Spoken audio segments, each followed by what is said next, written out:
Does it work now? Yeah, it works now. Okay. Sweet. Sweet, sweet, sweet, sweet, sweet, sweet. Maybe more. Slightly louder. There we go.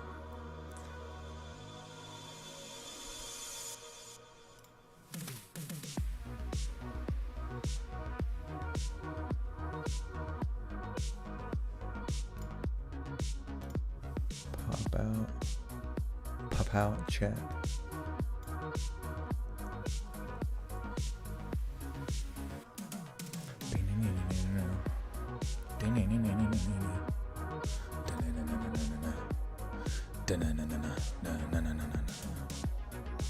Oh, there we go. Yeah. Gotta send it out to Twatter.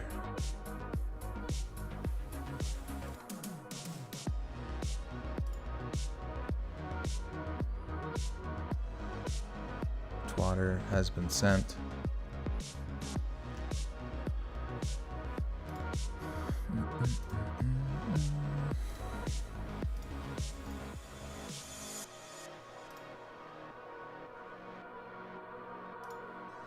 All right, nice.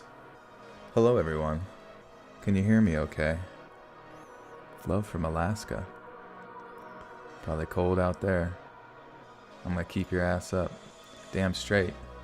No sleeping while I'm working. I'm gonna be smashing pots and pans together. Lovely 106 with a 5K says my first streamers feels good. Well, lovely, welcome, welcome, and welcome anybody else who might be new or familiar to the stream. Basically, as many of you are familiar, we just BS for the first 20 minutes about nonsense, and then well, there will be a lot more nonsense after, but yeah, we'll be reading some true crime stories today that took place in the Halloween season. So I'm pretty stoked about that. It'll be my last Halloween video of the spooky season to get us through that last week. Do I know who the president is? Is it Donald Obama? I forget. Watch any football today? I did, yeah. Watch some. Man, what's going on with Kansas City Chiefs, man? They're having a struggle compared to how they played before. They were like unstoppable, and now it just seems like they can't get anything going. I don't know. I don't know if their O-line is different or D-line. I don't know. You know what I mean? You're always curious what's going on with that. Gen C, you are not new. I know that for a fact. But yeah, it feels good to be back streaming. You know, it's all just a little mishmash here and there. You miss a lot? You did not. No worries. But you know, I don't know. Oh, a bad offensive line. That's tough. Watch American football? I do, yeah. I just watch a lot of highlights on the NFL YouTube channel. It's just easier that way. Do I have a passport? Yeah, I got a passport. What, you want me to go to the moon with you? Am I a millionaire? No, I wish, man. It'd be sweet. Maybe one day. Maybe crypto will pop off and one of the smaller ones. Cardano. Is this your regular voice or your... This is my regular voice, but I can go into my spooky voice at any time. Anytime. It's kind of sad though, like, it's not really that sad. It's pretty expected, but I get a lot of comments now because I hadn't streamed in a while of just like how kind of taken aback they are by the presentation of the stream compared to normal videos. How it's sort of like a turn off. But it is what it is. Have I got my ice cream cake yet? You know, I never did. I never did for my birthday. It's a little sad, huh? Invest in bird coin? Oh yeah. Andy with the 5 says your stories are what get me through my homework in college. Keep them coming. You're the best. Thank you, Andy. I'm glad we can get you through college, get you educated, help you focus. My voice is worth $1 million. Yeah, does anybody want to buy my voice? Would you actually, that's actually a good question. Would you be like mute or unable to speak if someone offered you $1 million? Who are my favorite YouTubers? Just, people, just small channels like Nikocado Avocado. Weston. Your voice made of farts. Yeah, this is all just gaseous buildup. Gen C with the 5. Dude, I'm new. She knew that she's new. Thank you, Jen. Thank you for the 5. I got some tea. So holding it down. You're gonna bid. How much should I? Yeah. What if someone offered me money to just like give up YouTube, give up podcasts, and give up everything to go, I don't know, be their personal bedtime story reader at their, but I have to be at their bed every night until they pass, which who knows how old they are or when they'll pass. How much should I do it for?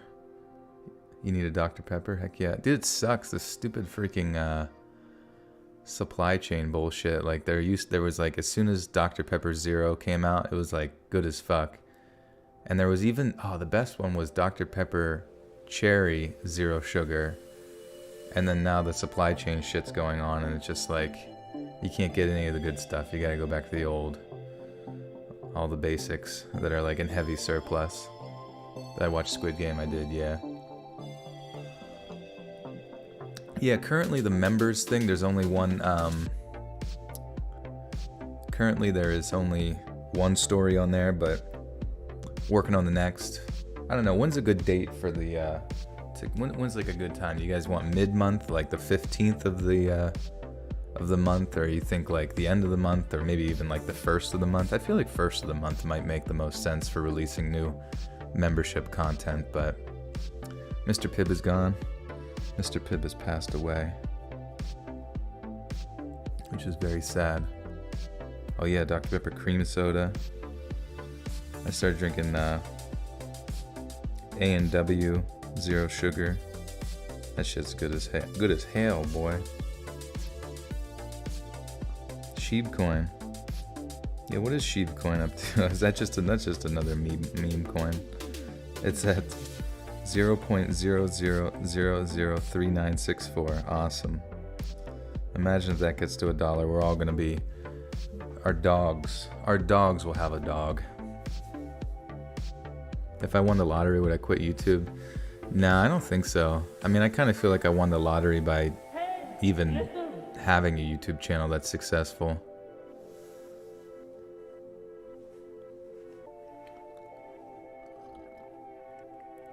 You know what I mean? I don't know. If I had to be at somebody's like bedside every night to read them this, I'd either have to be like married to them, or yeah, I mean, even $1 billion, I don't think I could like give up everything in life just to always have to be at their nighttime side. The new season of You. I heard about You. I don't know much about it though. It's like a serial killer or no? Lauren NASCAR with the 15 says, if there was a sticker with the guy tipping his hat, I would have chosen Tips Fedora. Milady. You guys can call me Milady if you'd like. Tips Fedora aggressively. Thank you for the 15 though. You're never getting married? Yeah, what is, I don't know. I feel like, is marriage a bad idea? What do you guys think? Seems like a liability.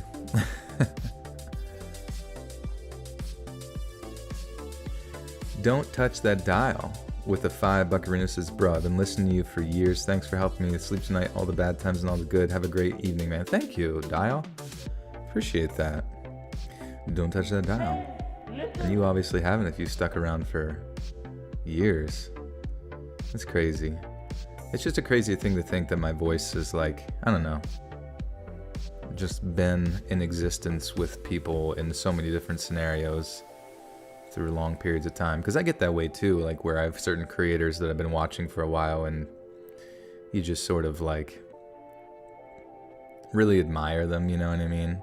But then, I don't know, sometimes you have to realize that, oh, right, they don't know me at all. That's kind of weird. Jen says, no married. The Three Stooges used to ask, are you married or happy? That's funny.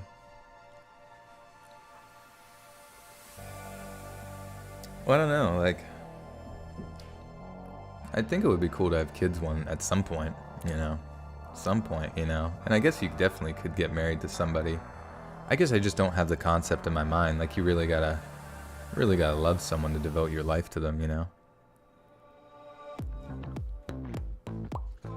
Get married only when and if you're ready for a long commitment and don't mind making sacrifices. Yeah, for sure. I mean, it's literally a huge sacrifice.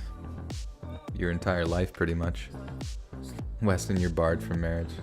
There's legal legislation went through Congress that we cannot let Weston get married at all costs. I remind you of your dream boyfriend. Good. That's what I'm going for. This is the personality traits I've been working hard on. Tippity top tier boyfriend material. As a girl, it's freaky thinking of having kids. Oh yeah, just like brewing something inside your belly for a period. Like I mean, obviously kids are awesome, but it is kind of like giving birth to a parasite. It comes out. Give me chocolate. Chocolate. No. Legislate your balls. We're gonna write the new the next constitution on your scrotum.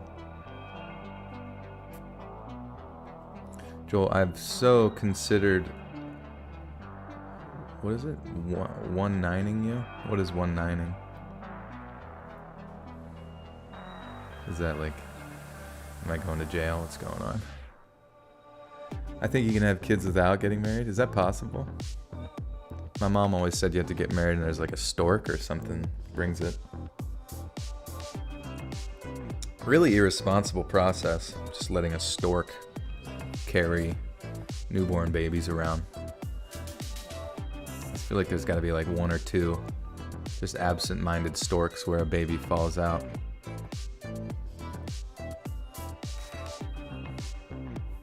Three nights a week, reading you to sleep.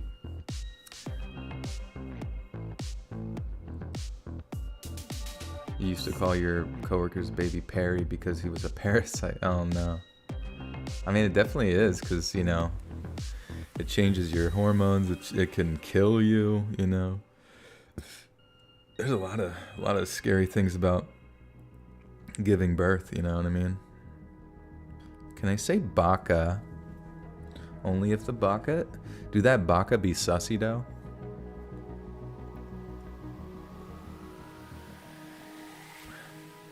I don't think I've ever... I mean, I've seen, like... Have I seen storks in real life? Where do storks live? Stork's a weird word. I've seen cranes. 300 to 500 a night? Would I have to be in your house at all times, like a live-in narrator? And how long would I have to be there? Anahi with the 2 says, hope you're having a great night, buttersucking. Thank you, Anahi. Thank you so much for the 2. Hope you're doing well as well. Are the Simpsons all Simps? Yeah, that's how they got their name. Great grandpa Jeremy Simpson was the biggest simp of them all. He simped for the queen. Do I watch Korean action shows? No, I do not. I don't even know where you would catch those at, you know? You did wound care for the first time during clinicals for nursing the other day on a burn patient. Was so nervous the whole time. I was helping for over an hour, but I had to go because my clinical ended. Oh, okay. Well, that's cool. That's awesome. Owen. Yeah, Owen, how are you, man?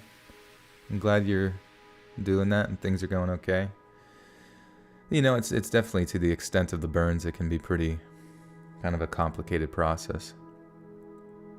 Sussy boy till I die. Storks are fake? Oh, storks don't exist? What the fuck? I wouldn't be surprised. It's just like a made-up bird.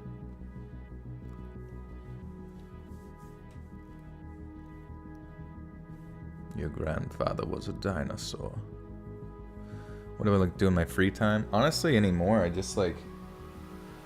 I like to sleep. I like to sleep a lot. Too much, honestly. It's kind of bad. It's actually gotten really bad. Especially since winter is coming. You know, because I'll do these streams, or and then I'll work on the video until I get it uploaded, and then it's like,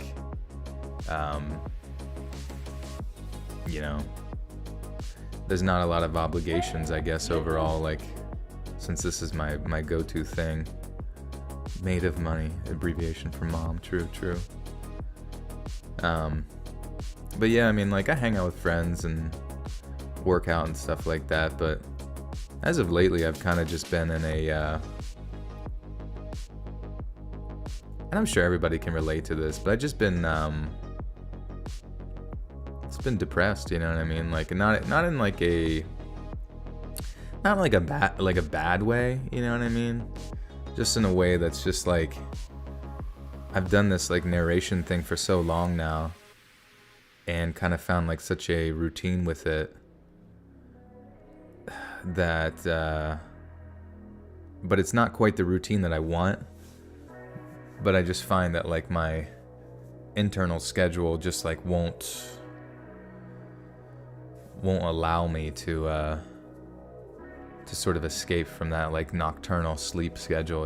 It's yeah, definitely seasonal, you know what I mean? Seasonal is definitely a thing. Especially now that the sun is going to be disappearing. Is there a good way to be depressed? I don't think so. I mean, it's just like, it's more of like, I don't really look at my scenario as anything wildly unique, you know what I mean? It's just that because I don't have like a normal job to go to, which is something to celebrate, you know what I mean, to some degrees. I just don't have like a lot of like responsibilities to, I've reached my end. I've definitely, sometimes like making changes in your life, I think, are kind of constituted based on necessity. And I've reached this weird point where I just, I don't know, lacking, like honestly coming into these into the live stream is like, I think it helps me a lot just because it like increases like interaction, like a varied sense of interaction. Whereas now that I'm like getting older, people that I used to hang out with like are just not like, you know what I mean? They're just not around as much, you know what I mean?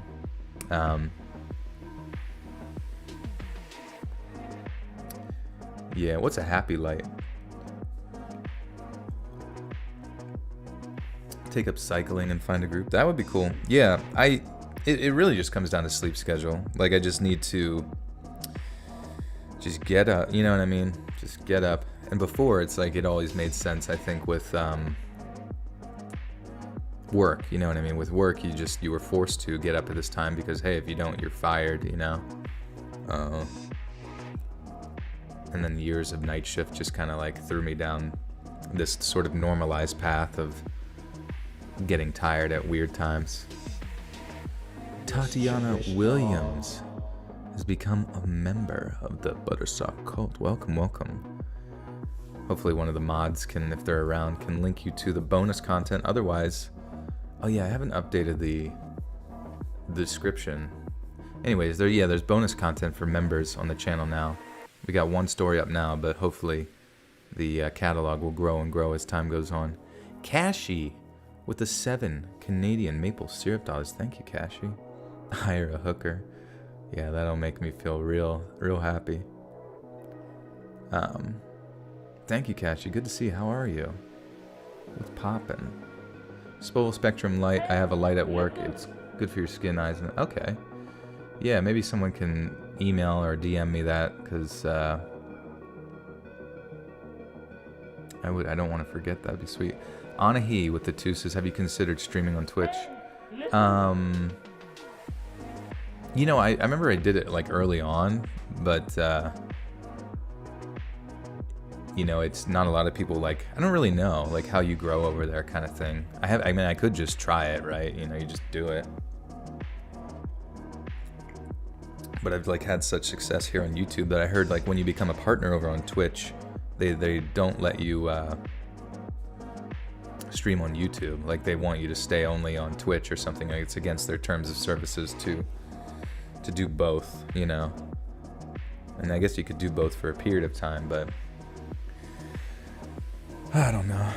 You wish you were Mr. Beast so you could donate 100K. You deserve it. How much these stories help me. I can't be alone with my thoughts at night, and your voice really helps it. Well, I appreciate that. Yeah, no, I feel you on the alone with your thoughts thing. Like, sometimes, you know, it's just, I feel like there's so much shit on planet Earth where you just don't know what the fuck is going on. And, like, thinking about it is not one of our greatest attributes as humans. Alright, well, anyways, enough of my negative nonsense. I can really go, you know, sometimes I can really go down the sort of negative Nancy hole. That sounds weird, but a little too much. Just because I like to talk about, like, philosophy and weird stuff, and especially when I'm in a more, like, emotional state of mind, it definitely... Do I ever feel pressured to do this?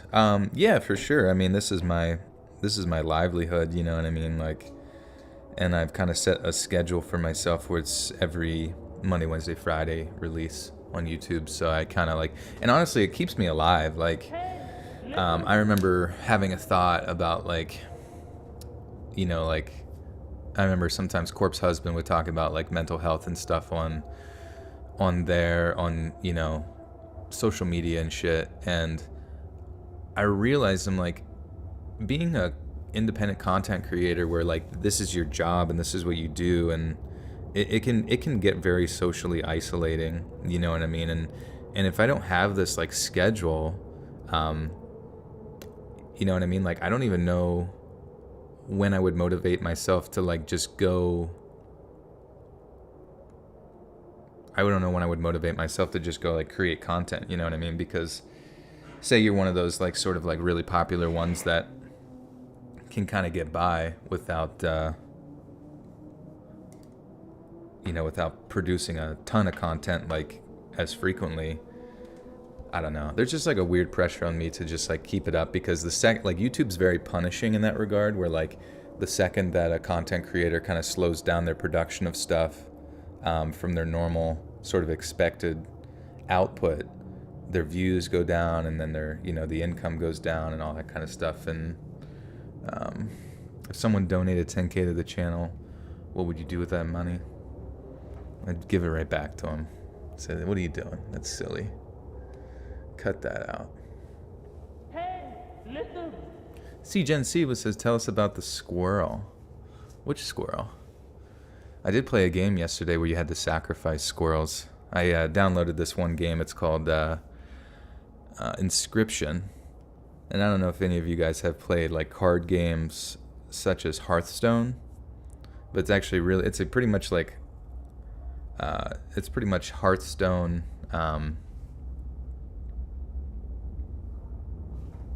but, like, in a single player form. And it's pretty cool, actually. It's, like, really trippy and weird, you know what I mean? Really, like, fourth wall breaking sort of experience. And Hey, listen. it's very, very strange. But I had a good time playing it. It's hard as fuck, though. That's the only bad thing. But, like, the way that you use some of your... So, like, you have... Like, the way you use your, like, resources in the game, you have...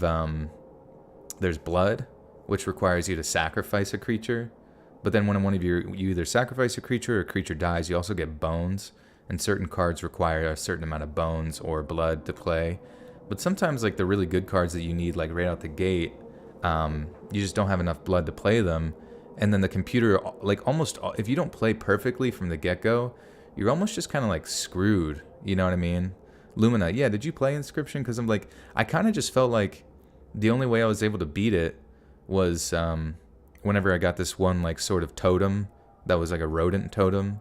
And so every time I sacrificed a squirrel to get blood in the game, you got 3 blood instead of 1, which is huge. You know what I mean? That's like multiple turns that you don't even need to do.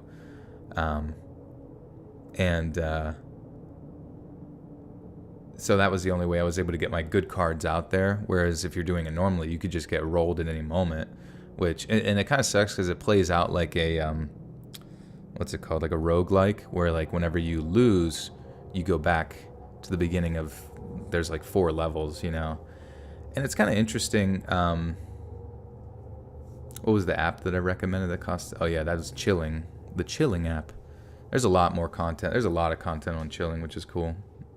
Helps people fall asleep and all that good stuff. But yeah, Inscription is cool. It's just like hard as hell. But there's a lot of like there's just a lot of like weird shit to it too, you know, where some people may be experiencing an entirely different game than somebody else because it's like very strange and like fourth wall breaking sort of experience, which is pretty neat. That's pretty neat. A squirrel dragging an apple. I like that. I want to see that film. Isn't that Ice Age? Oh no, he's got a nut. Hey, listen. Thule with the 2 says, "Hey, how are you doing? I'm doing good. Thank you." Yeah, it's really unforgiving. But I kind of like dislike that about game design lately, where like everything has to be Dark Souls. You know what I mean? Oh, it's the Dark Souls of card games, or it's the Dark Souls of wiping your butt, or, you know, simulator. And it's just, oh, the pocket hanging squirrel. Yeah, that's my brother's squirrel. He adopted a squirrel he found like abandoned by its family, and literally just like raising a squirrel. This is pretty amazing actually, because it just like lives. It'll like come out and just like climb in his pocket and hang out in his pocket, and he just like hands it treats. It's like the cutest thing ever.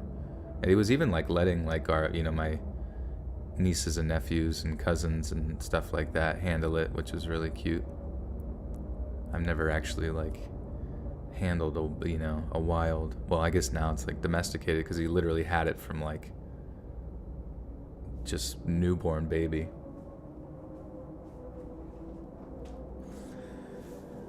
Do I live in a mansion? No, I do not. No. I don't even if I could afford a mansion, I don't think I'd ever want to live in a mansion, just because it's like, Hey, listen. I don't know, I think it's creepy. You know what I mean? It's just like creepy to like live in a place where like, oh, I don't go in that room, I have no use for that area. And you just usually, you know, just relegate most of your existence,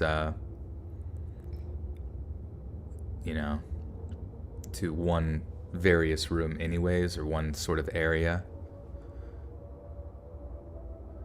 Will with the 10 says, "Greeting from Vermont. You do great work, best nerd on YouTube. Take a break if you need it. Everyone needs the time to recharge." Yeah, it's not even that. Like, I don't really feel burnout. And thank you. I appreciate the kind words. Yeah, I don't even really feel burnout necessarily from reading. It's just, it's more like the repetitive motion of it, but like repetitive in the sense that like, yeah, I don't know. I just need to get my sleep better, because like if I got this is my ideal schedule, you know, like wake up at 6 a.m., get a video done, or, you know, get a workout in, get a video done, and then just like have the rest of the day to just like plan other stuff and work on other stuff and just exist. Whereas sometimes like today I'm waking up at like, I think I went to bed at 7 or 8 a.m. It's kind of bad. And then, you know, because I was, like I said, I was on night schedule for years and years. But I think like a lot of people gravitate towards that anyways. And yeah, so then I end up sort of waking up and not having like anything to like immediately attend to, and then my body's just like, hey, why don't you just ruminate on sad thoughts and just exist in your bed, you know what I mean, for forever, until you literally physically can't sleep anymore. And then it's like dark, you know, it gets dark out and shit. And I mean, these are all the typical bullshit. I'm literally complaining about like nothing, you know what I mean? I'm just complaining about, I'm not even sure what I'm complaining about. fuck. I gotta figure out how to pronounce these words. Sunland to... Oh, man. October 31st, 1979. 16-year-old Shirley Lynette Ledford was making her way home from a Halloween party in the Sunland, Tanjunga neighborhood of the San Fernando Valley. Alright, that's... How do I say... Anybody from that area? Tanjunga? Tanhunga? It's probably a soft J. Soft J.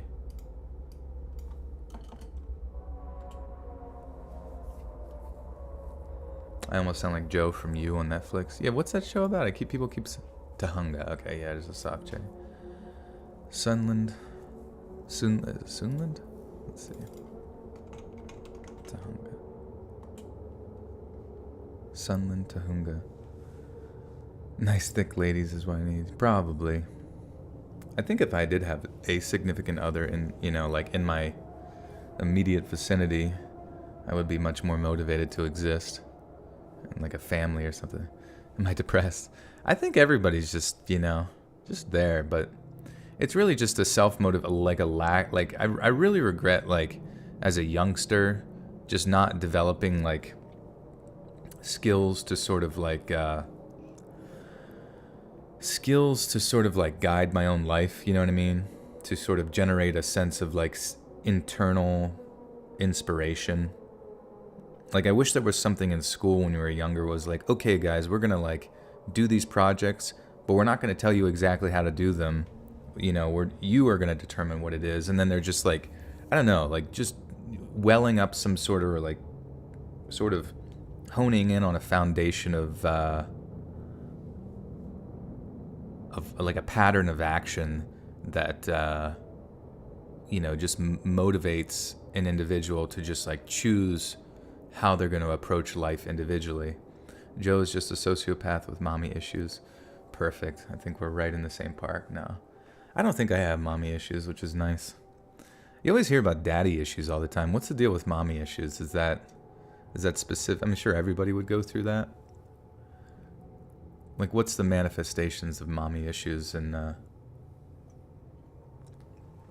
psychology? Yeah, like problem solving. Even though my problem solving, it comes more down to just like a sense of complacency. Because like, I'm just very thankful for what I have like at this time. But how long do I want to do YouTube for? Probably until I'm dead, you know what I mean? To just ride this train as long as I possibly can. Because I don't really know what else there really is to do unless I like figure out some sort of like, I don't know, other business or investment opportunity or something crazy, you know what I mean? Probably a mother than... No, I understand. I understand, like, mommy issues where there's, like, a lack of a mother figure in the individual's life. I just wasn't sure, like, how does that manifest? What are the commonalities between, like, someone's life, where they kind of, like, struggle with that?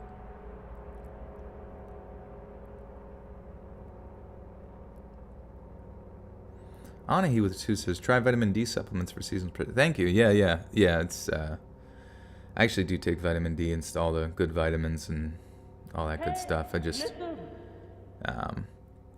it's just a rut lately. There's really nothing, you know what I mean? It's just I need to wake up at a normal time. I need to see the sun. I need to feel like I have a full day. You got milfy issues. Milfy. He's also a stalker. Jeez, they're really... Any advice for an introvert to become a YouTuber? Yeah, I mean, I think narration is kind of like built for... Or like that kind of stuff is sort of built for introvert type characters, or, sort of generating content that maybe necessarily doesn't throw your personality out there firsthand, I mean, really, like, for me, these streams are the most I really put myself out there as far as my content goes. Hence why sometimes there's a lot of people that like listen to the content, hear the voice that I have for it, or the narration voice, and then just kind of like, are sort of taken aback by the streams because sometimes they're a little bit weird, or we do a little weirding. You found that it's a struggle with females rather than male relationships. Like a motherless situation, or I'm confused what you mean. I feel like both people would be, struggling if they like didn't, in both scenarios, not growing up with, or just, missing out on one aspect of the relationship or another from a mother-father scenario, would be hard for anybody, really. And certainly they would look to fulfill that elsewhere. Check out Organic Olivia for herb formulas to make you feel better. Yeah, thank you. It's really, this is, really what it just comes down to is just waking up early, seeing the fucking sun, getting your work done, stimulating the body with exercise, and just having like healthy relationships with other human beings and interaction, and just feeling like you're living a full life. And that's just something that, I'll get there too. Elizabeth has become a mischievous dog. Welcome. You now have access to the bonus content. Yeah, Fry, if you wouldn't mind like linking to that. Am I sober? I am, yeah. Thankfully. That's one thing I always think about. I'm like, fuck, man, like, thank God I don't have like any issues with, Hey, Asherella, how are you? Long time no see. And thank you, Elizabeth, thank you. But yeah, like, struggling with, people have a lot of addictions to different stuff, and I'm glad that I have not really gone down that road. Ephorize, hope I'm saying that right, but the 5 says, hi, don't mind me just stopping to say hi while running to work in the heavy rain. I work graveyard, by the way. Damn. Yeah, it was kind of coming down out there. Thank you for the 5. And Cool Hand Loca, thank you for the 1. Hello, Asherella. How are you? Long time no see. Te amo. All right. So yeah, we got about, how many stories we got today? These are all true crime. 1, 2, 3, 4, 5, 6. 6 true crime ones. Have you ever played The Last of Us? I played a little bit of The Last of Us 1. I didn't play 2. I do have Instagram. Yeah, I do. At letsread.official. Twitter is at letsreadcreepy. But, yeah, I know if I wasn't, like, living a sober life, believe me, like, depression, I feel like it would be impossible to avoid. I know some people use anti-sobriety to, like, cope with that, but sometimes I just kind of feel like you need to face life, like, just head the fuck on with, like, a sober mind, and, I don't know. We all have our different philosophies on it, but, yeah, as far as The Last of Us goes, I briefly played through the first one, not, like, all the way through. I think I got to, like, the part where you see the giraffes or something like that, and some other parts, but I wasn't, I don't know. The gameplay loop was interesting, I think, for the time of, like, going back and forth between stealth and combat and the crafting thing and blah, blah, blah. But I think when I played it, like, later on, it just, like, didn't hit as hard as it could have if I played it, like, right when it came out, you know what I mean?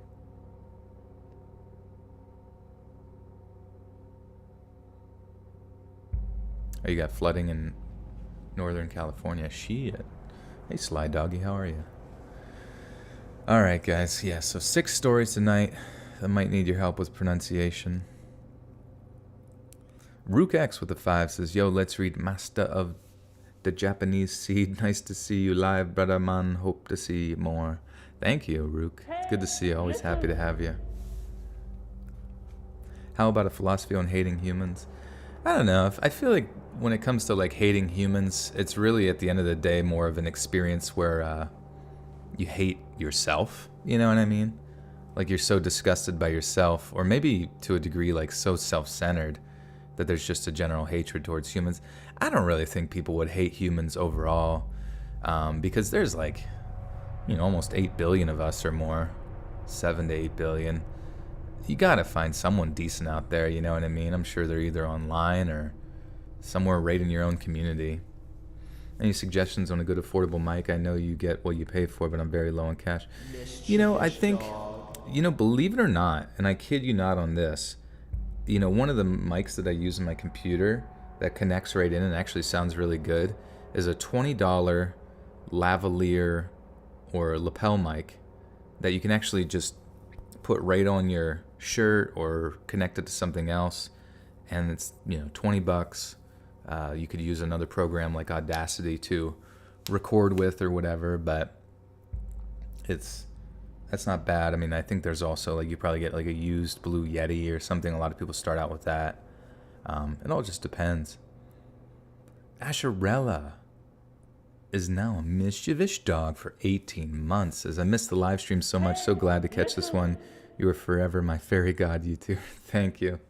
Thank you. Yeah, it's been a little bit. But it's good to see you back. Thank you.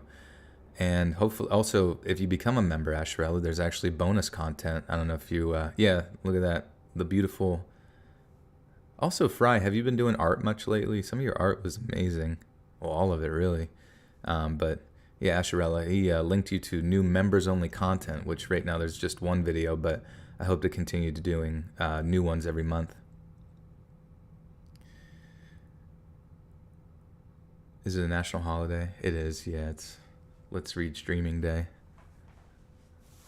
Okay.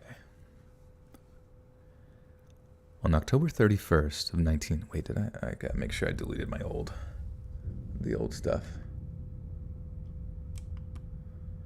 Yeah, I did, sorry. Just making sure I cleared it out. It gets a little confusing. Yeah, it is kind of weird. Humans overall definitely are gross. But it's strange to think like just how influenced we are based on our sort of environment and situation. Just because like years and years of certain ideas can lead humans to like massive amounts of violence and just disgusting actions towards each other. But then also to see like how incredibly beautiful we can be as like communities, you know what I mean? Like in a modern sense. It's pretty. I mean, it's pretty dang impressive that we've gotten to the point of just like, I mean, the fact that we're not in like constant chaos is. Oh, whoops. Aaron Wilson, I missed you on the 5. Thank you, Aaron. Says, dang, I'm kind of late since I've been carving a pumpkin, but glad I can be here. Love you, Big Daddy J. Thank you, Aaron. Yeah, shoot, I guess it is pumpkin carving season. I didn't even do that at all this year.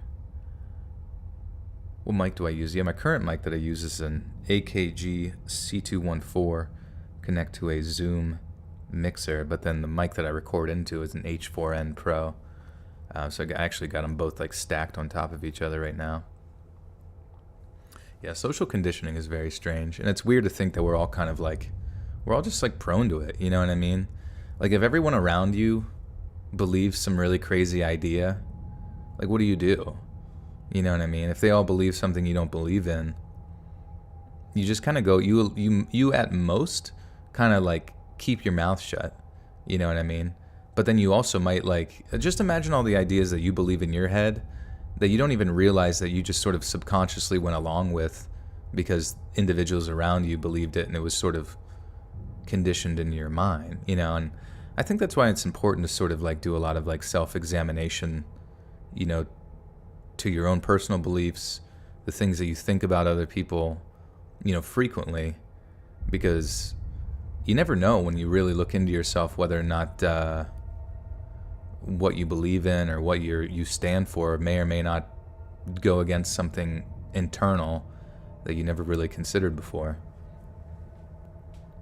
Electricity is only 140 years old. Look what we've done in the world. I know, it's crazy. Like, what was it like from the time we invented the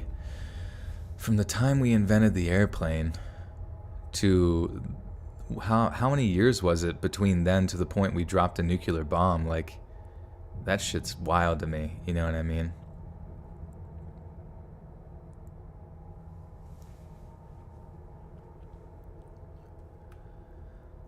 On October 31st of 1979, 16-year-old Shirley Lynette, sorry, it's probably, do I like Slipknot? I've heard some Slipknot songs. I can't really say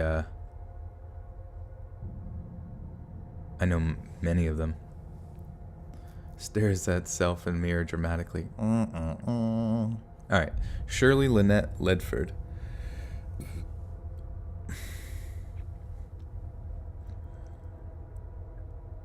To what extent do I believe in the butterfly effect?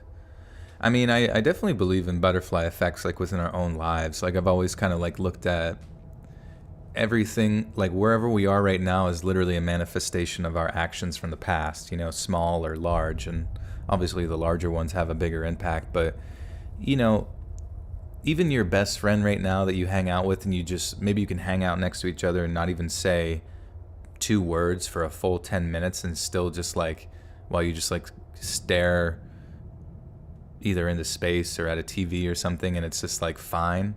I mean, that was a butterfly effect that happened in your past, where one day you walked up to them and were just like, sup, do you did you ever take a poop in your life? And they're like, yeah, I have. And you're like, sick, me too. What kind of toilet paper is your favorite? And then you guys just like, it's all about, everything is a stepping stone towards something else, you know what I mean?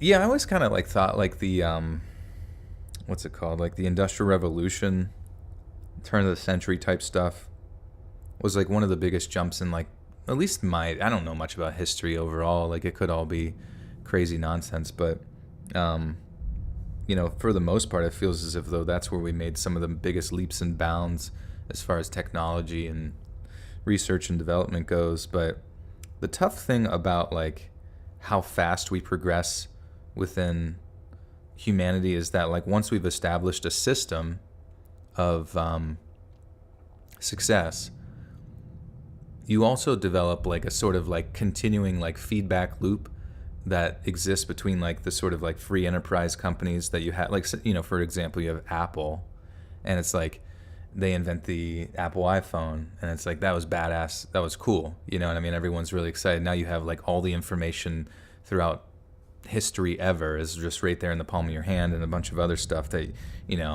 figuring out what your tip should be at a restaurant instead of using your head, that kind of stuff is wild, and a flashlight, etc. But like, the only bad thing is that, yeah, like you mentioned, there being like sort of a sense of stagnancy and sort of the growth. And I think that stagnancy is sort of incentivized by the fact that like, always making progress as fast as possible is not always like the greatest business solution, because like they have the whole like concept within Apple of like planned obsolescence, where like this is built specifically to break, you know what I mean? Because you don't want people hanging on to their iPhone 6S for 10 years, you know what I mean? Even though, it should technically still work. It's like the battery life is like built to specifically just like take a poop after 2, And then same when it goes to their like sort of production of a product that, maybe like I remember seeing like prototypes of stuff where like you could set your iPhone up almost like a projector, and you just like it like propped itself up. You just press a button, it like props itself up slowly, and then just projects an entire television image or a hologram, directly onto a flat surface or a wall that you have. And it's like, obviously that's something that they want to, I'm sure they have like what they have planned out as far as their release schedule goes, probably goes fucking, who knows how far in the future they have. Maybe the next 20, 30 years is already planned out, and we're just, as the consumer, like we just kind of like sit back and passively absorb whatever reality gives us, which is kind of sad, but it is what it is. I do really like my telephone. Joel is an alien. I think we're all kind of aliens.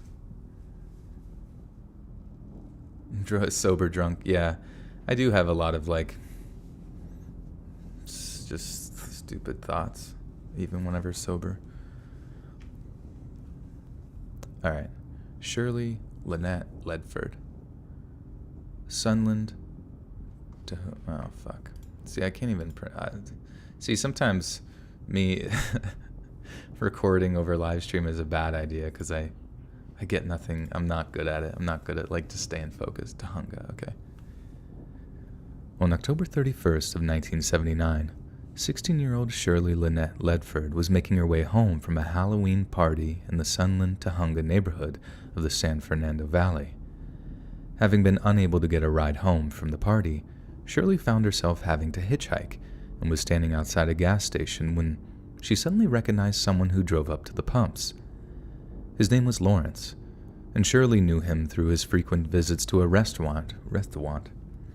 What is it? What is that form of speech impediment where like you say like restaurant instead of fucking restaurant? Do I smoke weed? Not really. I remember my friend got me like one of those pens recently, and I thought, oh, maybe I'll just casually smoke here and there from a pen. But I don't really like it brought me back like to those memories of just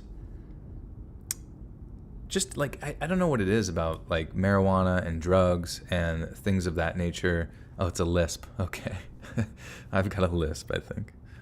Just like a 1% lisp. God damn. Do I think violent young offenders could be rehabilitated? Yeah, for sure. I think so. I think they just need structure, for sure. But, something that also just requires like a long period of time. But anyways, yeah, I don't know. Marijuana, drugs overall, like alcohol, like I think everything in moderation is fine within the right context, like a sort of celebratory context is fine. But my body's just like really prone to like too much of it, you know what I mean? Where alcohol, I'm very, I can't go too hard, or I like am very prone towards vomiting. Marijuana, the unfortunate aspect of that is like I take 2 puffs from a pen, and yeah, let's procrastinate. Yeah, you guys are perfect for that. 2 puffs from a pen, and I'm having like paranoid thoughts. Maybe not necessarily paranoid thoughts, but just like every insecurity that ever existed in my brain is just like coming out in full force. You know what I mean? And like, I just can't relax. You know what I mean? Like, I can relax because sometimes the brain will go elsewhere, which is nice. But like, it sort of enhances like an underlying sense of anxiety that otherwise wouldn't manifest without like the use of, a substance. Murder's good in moderation. No, don't do that. Unless you're about to murder this beat, bro. You like that beat? Do I watch you? Yeah, everybody asks that. It sounds like... But at the same time, I know some people, really enjoy marijuana, and I have nothing against that, Sounds like some bad weed. It's just, yeah, it's like a wax or something. It's just really, really concentrated or whatever. I don't know. At this point in my life, I like to eat food. Thanks, Thomas. Nichelle with the 2 says, oh my god, hi, boo, I'm late, but I'll def rewind it. Oh yeah, no worries. Yeah, if anybody misses the streams, you can go back to the streams playlist and watch the old ones. You can go back many, many years to watch everything. Snoop Dogg 2.0, baby. It's me. I don't know. Did Snoop Dogg ever do beatboxing? Do you know how to beatbox? Not really. I really don't. I would like, it'd be cool, but I don't. His name was Lawrence, and Shirley knew him through his frequent visits to a restaurant where she worked as a part-time waitress. As Lawrence got out of his van to pump gas, Shirley approached him, asking if he might be able to give her a ride home. He accepted, but when she opened the van's sliding door and climbed into the cavernous interior, she found she was not alone. Lawrence was in the company of a friend named Roy. As Lawrence drove Shirley home, Roy offered Shirley some cannabis to smoke. She refused, knowing she was going to be back in the presence of her parents at any moment. But as the van continued to drive for longer than the journey required, Shirley began to wonder what the route doing? What the route doing?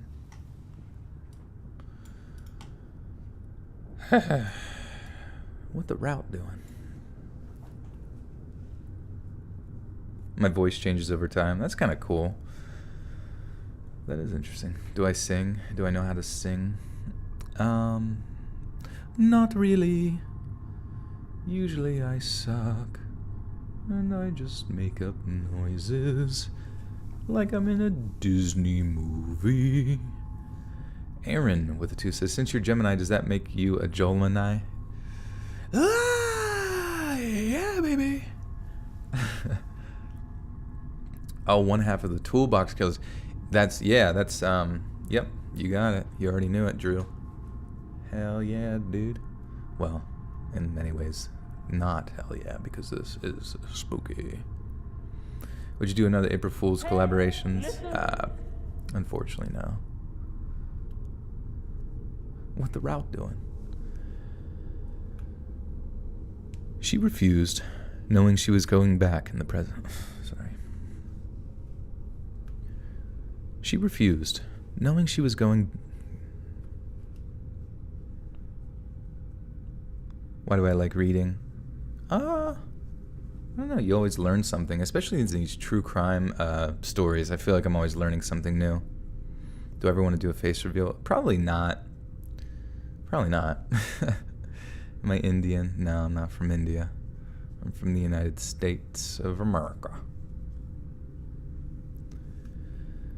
She refused, knowing she was going to be back in the presence of her parents at any moment. But as the van continued to drive for longer than the journey required, Shirley began to wonder what route they were taking. Lawrence assured her that he was just avoiding heavy traffic, but when he stopped the van and announced that they'd arrived at their destination, Shirley didn't recognize the street outside the van. She turned to Roy, intending to ask where they'd taken her, only to see he'd produced a knife. He told her if she screamed, she was dead. Shirley looked to Lawrence. She knew him. He'd been kind to her. Surely he'd have the humanity to stop whatever Roy was threatening to do. But when she saw that he was a part of it, how she'd walked right into a trap of his creating, we can only imagine the kind of horror she felt. Shirley was bound and gagged with construction tape, and Lawrence sat in the rear of the van with her as Droy, Jesus Christ. PP reveal.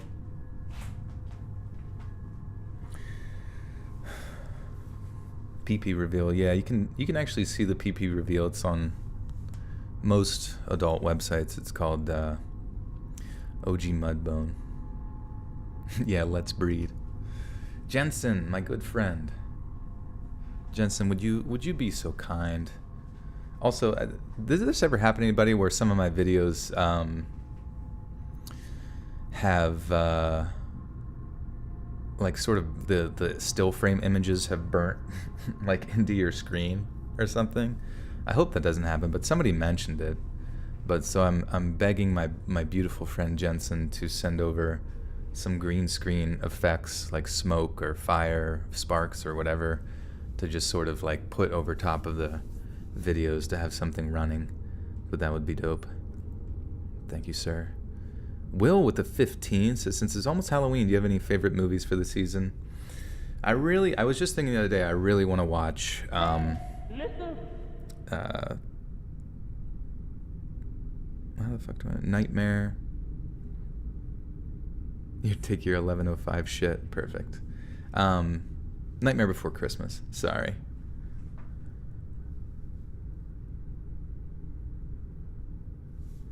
The Nightmare Before Christmas.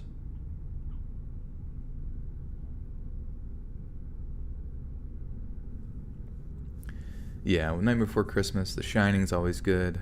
A lot of good ones. I did want to see that new Halloween one because one of my favorite channels is Red Letter Media. I just like those guys. I think they're funny. Their takes on different stuff and just their banter is really good. And I love watching like the movie that they're going to talk about. And one of their more recent ones was, the Halloween Kills movie. I don't know if anybody's seen it or not. But, oh yeah, Hocus Pocus. Oh yeah, Halloween Town. There's over 12 of them now. Don't touch that dial with the 5 says, are there some stories you choose not to broadcast due to the graphic imagery? If so, I'd be surprised since they're all pretty dark. Yeah, I mean, for the most part, like, I don't know. It's more like, I mean, I guess I'm reading stuff. Like, it's not really that bad because it's just like you're creating the image in your head. Obviously, I'm not going to show anything on the channel because it's mainly audio. But most of the time, I just like avoid bad words and, if there's any sort of like messages within a story that are, I guess, like hateful or anything like that. You know what I mean? Like, I try to avoid that. Obviously, murder is very hateful, but I don't even know. Like, I feel like some people are sort of more desensitized towards the concept of murder as opposed to like bad language. Polar Express. Oh my god, yeah. What's my favorite band, artist, and favorite song right now? I've been listening to a lot of Odessa.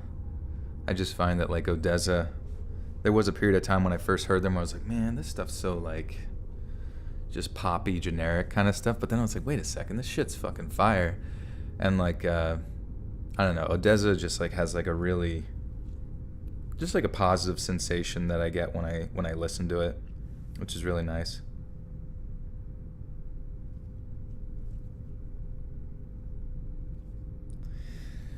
But what about you guys? What do you listen to? The Halloween Kills is up in the air. In your opinion, its favorite horror series is live on Peacock app for now for TV, and it's okay. I expected more. Give it the watch, and yeah, for sure, I probably will. Maybe even watch it with some friends or something. Do I like death metal? I like death metal when I'm lifting, just because it really motivates you. Just like fuck it.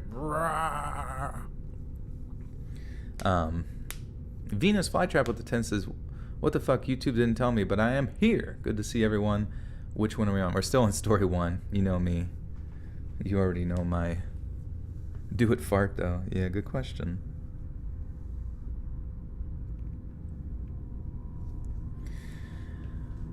Oh man. I get very easily distracted. So if I forget to answer something, just let me know. Shirley looked to Lawrence. Oh, okay. Hey, listen. Shirley was bound and gagged with construction tape, and Lawrence sat in the rear of the van with her as Roy drove them up to the San Gabriel Mountains. With the roar of traffic masking any noise, Lawrence removed the construction tape gag from Shirley's mouth before he began to torment her. He beat her, slapped her, and mocked her mercilessly, demanding that she say something. Shirley had no idea what he wanted her to say, and it's clear that what Lawrence wanted was to hear her beg. He wanted her to express the terror and the helplessness she felt. He wanted to soak up the agony of her torment. And when she... Shit, I just hit my cup. Jensen with the 5 says butthole reveal. I'll do it when you do it. That'll be our next collab, me and Jensen. Today, we're going to spread our cheeks on camera in commemoration of the life and majesty of Nikocado Avocado. I love that he's blowing up lately. It's so funny because I would watch some of his videos here and there, and then he like blew up on TikTok, and he went from getting like not that many views to just like millions of views out of nowhere. And it's so funny. I just love like looking at it's like a 50-50 ratio on like likes to dick likes dislikes.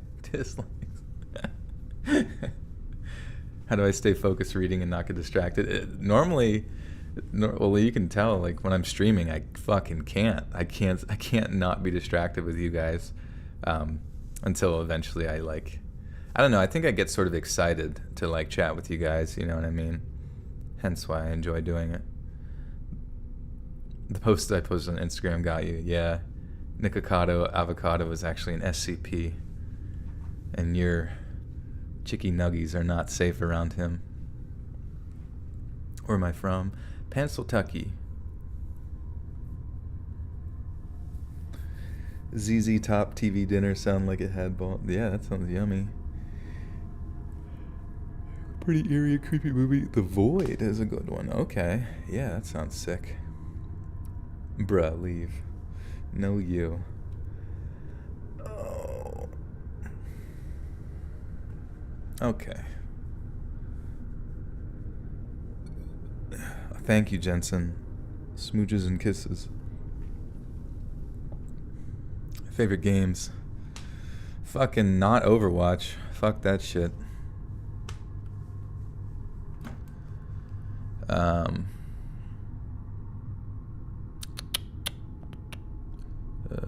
Say something she felt. He wanted her to express the terror and the helplessness she felt. He wanted to soak up the agony of her torment. And when she failed to find the words, she found screams. And when she failed to find the words, he found screams to be just as satisfying. He began torturing her with a claw hammer and a pair of pliers, smashing her elbows, twisting at chunks of her flesh until blood flowed. When Shirley began to scream, Lawrence simply told her to scream louder, knowing all would be drowned out by the sound of the traffic outside. It was later discovered that Lawrence had smashed the flat side of the claw hammer into Shirley's elbow 25 times, and when it was completely shattered, she cried out in agony, and he asked her, "What are you sniveling about?" When Lawrence grew bored of torturing Shirley, he placed a wire coat hanger around her neck, which he then tightened with his pliers. By this time, Shirley was said to be almost catatonic and barely reacted as the coat hanger grew tighter and tighter around her throat. The 16-year-old died with her eyes open. Jesus Christ. This is pretty fucking scary. It's so sad to think, like, you just, like, oh, hey, there's that guy that I know. Wonder if he'll give me a ride. And then there's like, nah, we're here to kill you. Sorry. Let's Read was precisely 26 years old, wearing a hood and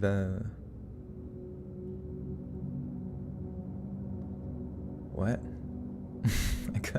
I don't know, I tried to read that. It just didn't compute in my brain.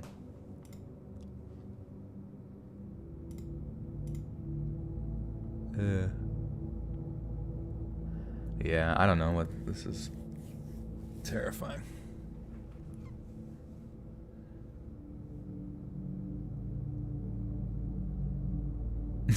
You listen to way too many Let's Reads, and you were in Home Depot the other day, and this guy was buying a shovel and a hammer and a garbage bag, and I'm like, what the fuck? Yeah, he's either doing yard work or he's killing somebody. It's hard to tell these days. Near King of Prussia. I've only been to King of Prussia Mall like one time. Part of Jersey that's close to Philly. Nice, yeah. I don't go to Philly all that much. Reading about witches. Boiling brew. Maybe. The 16-year-old girl. Fuck. I can't even. I gotta lubricate my lips.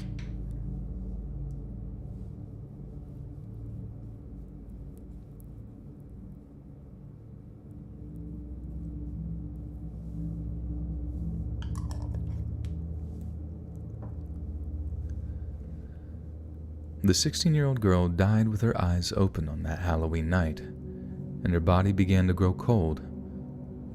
Jesus Christ, why can't I read this sentence? The 16-year-old died with her eyes. The 16-year-old died with her eyes open that Halloween night, and as her body began to grow cold, Lawrence and Roy had to decide what to do with her. It was then that Lawrence had the idea to dump Shirley's body on the front lawn of a random family home, the goal being to generate as much media attention as possible. Roy agreed, and the pair drove for a house.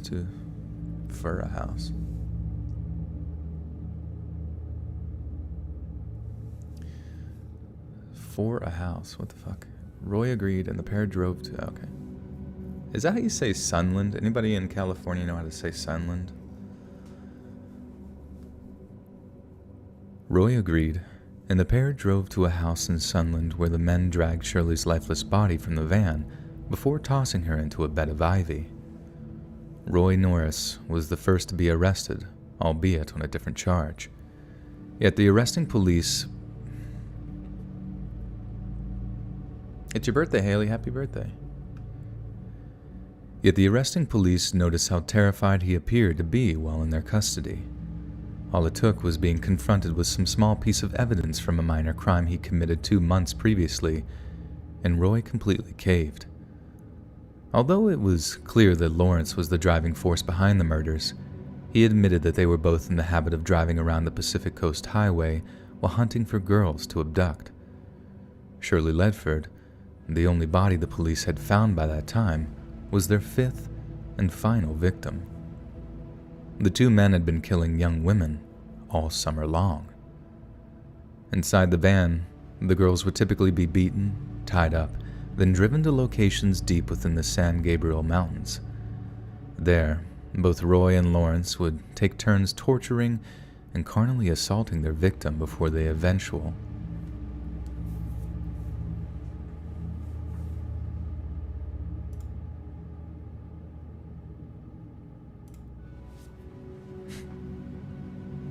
It's pronounced Sunland. Perfect, thanks.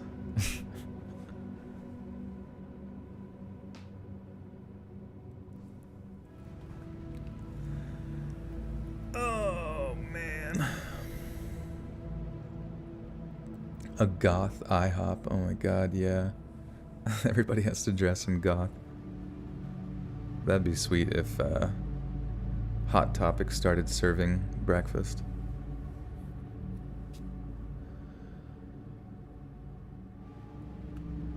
There, both Roy and Lawrence would take turns torturing and carnally assaulting their victim before their eventual execution by strangulation. During a search of Lawrence's motel home following... Motel home? Okay.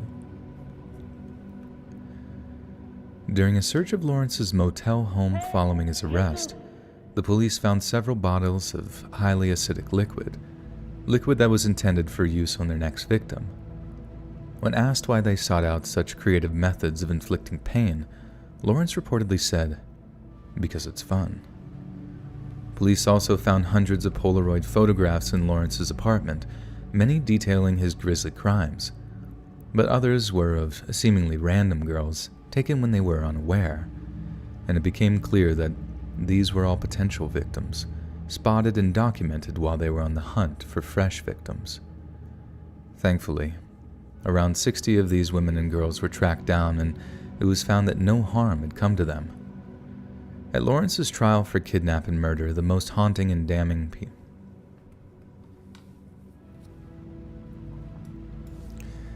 Wasted 1080 with the $10. A long-time listener here, just wanted to drop by and give some support considering I listen to your podcast every day, either in the car or at work. Thank you, Wasted. That's awesome. Appreciate that. Do I like Little Peep? I've never listened to Little Peep. Little Peepers. Hot Topic circa 2007, maybe now it's mostly anime and Disney. Perfect. Anime and Disney. That's a new store.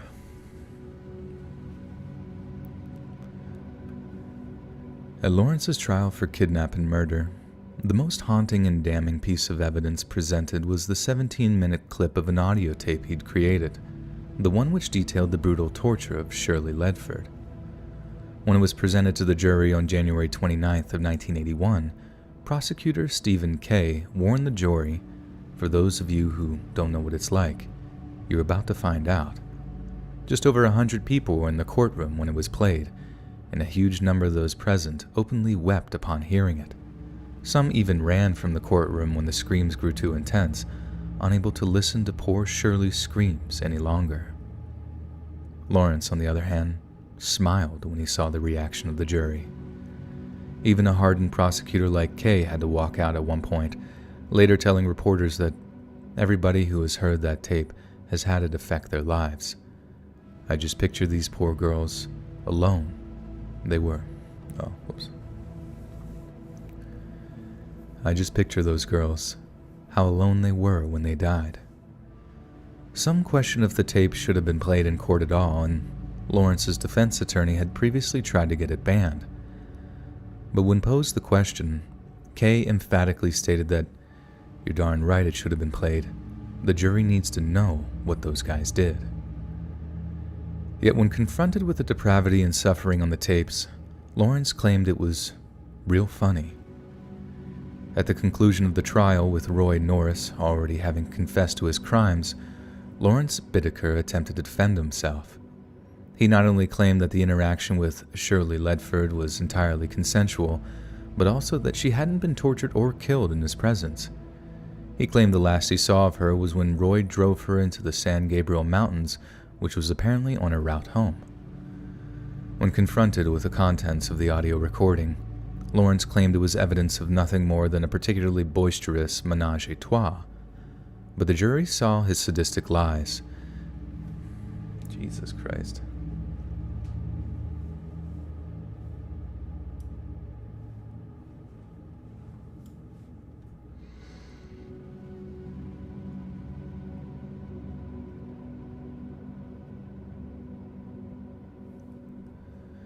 But the jury saw through his sadistic lies and found him guilty of 5 counts of first-degree murder, 1 charge of conspiracy to commit first-degree murder, 5 charges of kidnapping, 9 charges of carnal assault, 2 charges of forcible oral copulation, 1 charge of sodomy, and 3 charges of unlawful possession of a firearm. This proceeded to judge sentencing.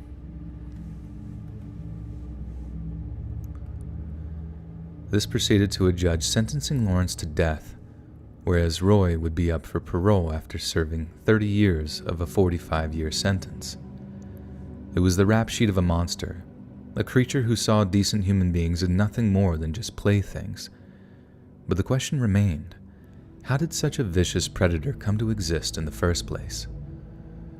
Lawrence Sigmund Bittaker was born on September 27th of 1940 in Pittsburgh, Pennsylvania, the accidental child of a couple who'd planned not to have children. Shortly after his birth, Lawrence's biological mother gave him up to an orphanage, where he was subsequently adopted by a Mr. and Mrs. George Bittaker. George worked in the aviation industry, an occupation with required frequent, which... Spooky season, best season. This is true. George worked in the aviation industry, an occupation which required frequent relocations around the United States. Fully aware of his adopted status, the transient lifestyle further compounded Lawrence's psychological issues, and by age 12, he had already been convicted of minor larceny. Larceny? Yeah.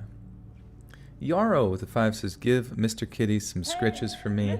Hope you're both well. Thank you. Where is he right now? Oh, he's over on the couch. He's having a bit of a snooze, but I will. How are you, Yarrow? Good to see you. Oh, thank you so much. Yeah, I don't know why the guy lied, because that's what I always hear in these cases, is that if you lie, or if you try to get a lesser sentence or say that you are not guilty, that's like what gets people the death sentence. But maybe that's what he wanted. Maybe he just wanted to die. Who knows?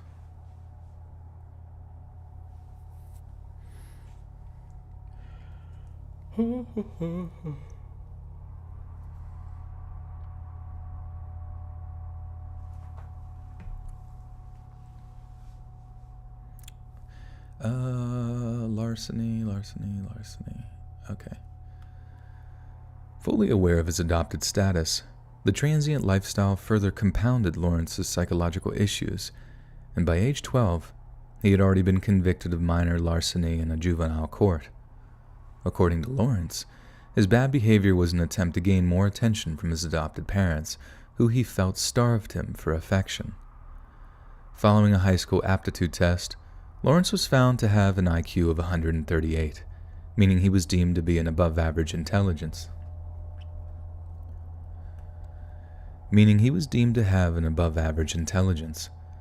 But on the whole, he found his education to be tedious and dropped out of high school at 16. At this point in his life, he and his adoptive parents had moved out to California, where Lawrence added a number of other crimes to his rap sheet, including car theft, a hit and run, and one incidence of evading arrest. He spent around a year inside as a result of these crimes, but when he was released from the custody of the California Youth Authority, he found his adopted parents had moved out of state without informing him. They had essentially disowned him, and Lawrence would never see either of them again. The abandonment seemed to have occurred at a kind of philosophical crossroad in Lawrence's life. There was a slim chance that, following his release, he could have been rehabilitated with the help of his adoptive parents' love. But upon being abandoned, Lawrence dove headfirst into a life of increasingly serious crimes. Within just a few days of his parole from the California Youth Authority, Bittaker was arrested for automobile crimes and spent the next several years in and out of prison. While locked up on robbery charges, a prison psychiatrist was the first to label Lawrence as having highly manipulative tendencies, as well as having considerable concealed hostility. A few years later, Bittaker underwent further examinations by two independent psychiatrists, both of whom classified him as a borderline psychopath, a highly manipulative individual. Shit. How is my cat? He's good. Mr. Pradeep is living his best life. It was actually pretty cute. He obviously loves me, but you have certain tendencies that your cat does that they may or may not do too often. And I just thought it was really funny. I was on the phone yesterday, and I was sitting, and he meowed and looked at me, and it was just funny. And then I was just tapped on my lap, and then he just walked up and jumped up in my lap and fell over, and then just started to purr and get petted.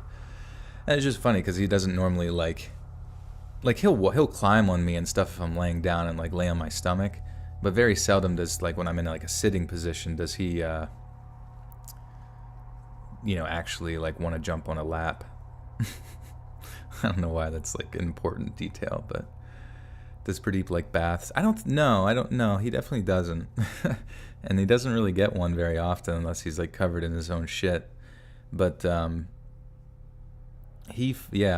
you give him a bath, it's you're dipping him in acid or something because he's fucking traumatized from the experience. Your cat's getting big and rambunctious as fuck. Wait, your cat skateboards? How does he skateboard? That's awesome. You're insanely allergic to cats? Damn, that sucks. I wonder if you got a hairless cat, if it would still have the same dander issues.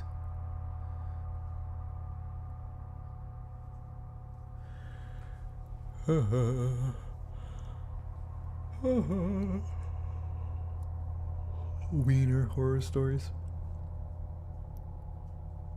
Had her ears clipped? Oh, why'd they clip her ears? Do cats normally do that? Or it's kind of random. Get a Bengal. They are hypoallergenic. Oh, that's cool. Yeah, what are Bengal cats like? And this one streamer I watch play Overwatch, he has a Bengal cat, and the thing looks pretty wild. I do hope to get a dog one day. My parents actually got a puppy recently, and she's fucking nuts, dude. She's nuts. Why Pradeep has an Indian name? Oh yeah, because he's named after a character that's Indian. The cat's name is, or the guy's name is Pradeep, and then he's Purdeep.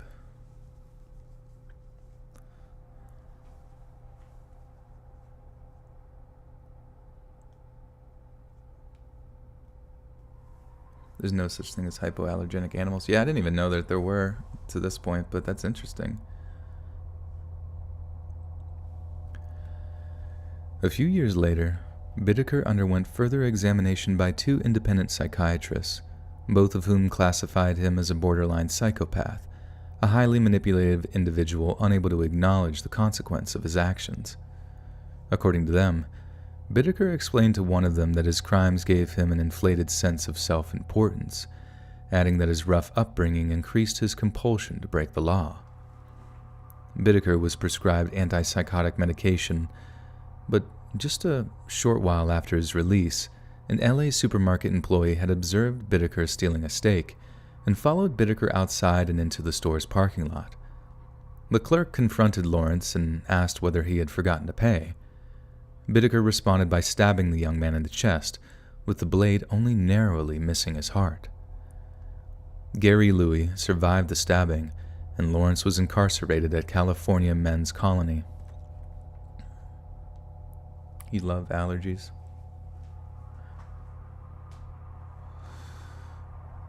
Munchkin cats, that would be cute. Hey, Ben Jones, what's up? Gary Louis survived the stabbing, and Lawrence was incarcerated at California's Men's Colony in St. Louis Obispo? What the fuck is that? I gotta look that. Anybody? Some people here are from California, right? Obispo. Oh. Okay, Obispo. San Luis Obispo.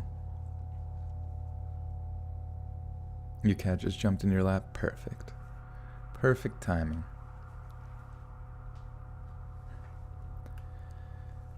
Gary Louis survived the stabbing, and Lawrence was incarcerated at California's Men's Colony in San Luis Obispo. Gary Louis survived the stabbing, and Lawrence was incarcerated at California's Fuck, I can't read this sentence for some reason. Gary Louis survived the stabbing, and Lawrence was incarcerated at California Men's Colony in San Luis Obispo. It's there that he met the man with whom he would later terrorize the young women of Obispo. It's there that he met the men with fucking poop shit. It's there that he met the man with whom he would later terrorize the young women of Southern California, Roy Lewis Norris. Born in February of 1948 to a poor father and drug-addicted mother, Roy was repeatedly placed in the care of foster families throughout his home state of Colorado. One of the most prevalent memories of his childhood were incessant false accusation of misbehavior. He was punished when he was guilty, punished when he was innocent, and was often deprived of food or clothing as a result. This twisted variety of discipline taught Roy that it didn't matter if he was good or bad, so he might as well act in his own self-interest, consequences be damned. At age 16, Roy apparently visited the home of a female relative who was just a few years older than him and began talking to her in an aggressive, carnally suggestive manner. When her father chased him from the house, Roy stole his car, drove it up into the Rocky Mountains, and attempted to take his own life by injecting an air bubble into his artery in his arm. He survived the attempt and was later apprehended as a runaway, yet on his return home, Roy's parents told him that he and his little sister were both unwanted children and that they intended to divorce when they reached their teenage years. The psychological impact of this is immeasurably destructive and possibly contributed to Roy's decision to later join the U.S. Navy. He would see 4 short months of service in Vietnam, but saw no combat and was discharged following his return home. Yet shortly after his return from Vietnam, Roy was arrested for his first known carnal offense, one of which included an attempt to force his way into the car of a lone woman. Norris was then diagnosed by military psychologists as having a severe schizoid personality. Being scared, what's up, homie? How are you? Good sir. I think I said Obispo. How did I say it? Or did I say Obispo? Obispo? You know, potato, potato. Timothy, thank you. Good to see you. Obispo. Yeah.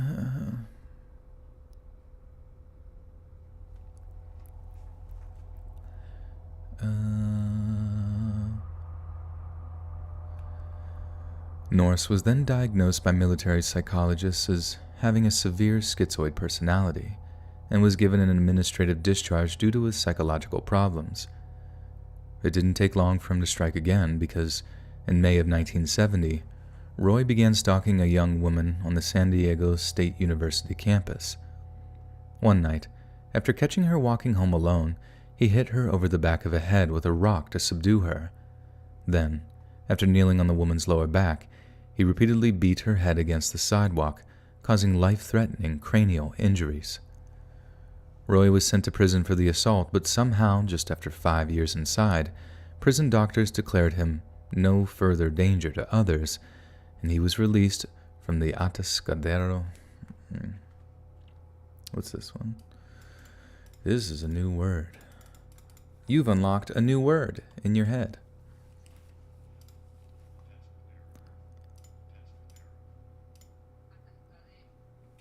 Oh, atascadero.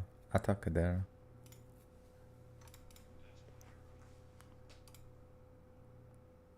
Atascadero. I guess you kind of have to. I don't even know. Indiana horror stories. They ran out of corn.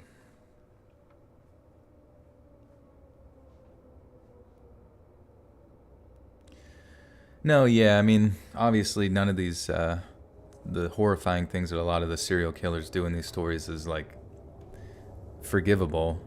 But it's like, yeah, when you hear about people's upbringings, especially if they maybe have, like, a genetic predisposition towards violence or something like that, you're just like, wow, they had a fucked up life. Of course they're gonna, like, kind of, you know, the same thing we talk about butterfly effect. Like, the way you raise your children is going to be greatly affect how they turn out, you know what I mean? And the way you treat somebody else, it's going to greatly affect that, you know what I mean? It's obviously it's not an excuse for what people do, and obviously a lot of people who have bad upbringings overcome it, but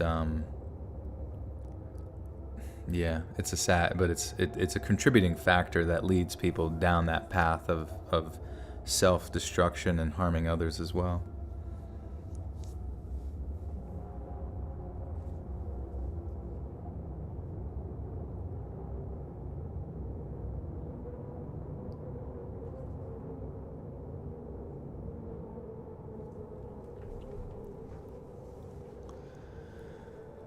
You guys might have to tell me how to say the obispo again. I don't know if I said that right.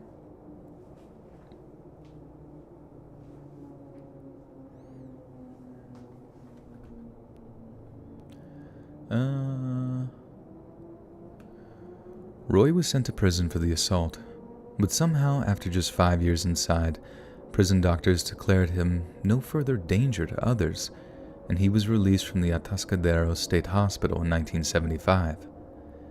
It took just 3 months for him to offend again, attacking a 27-year-old woman after offering her a ride on his motorcycle.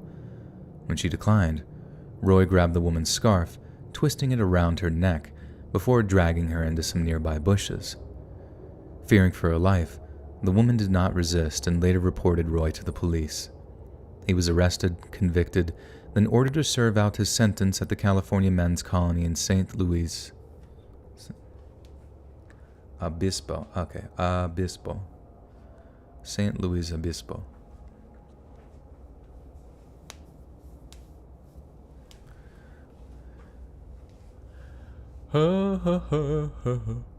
Obispo. Okay. Obispo.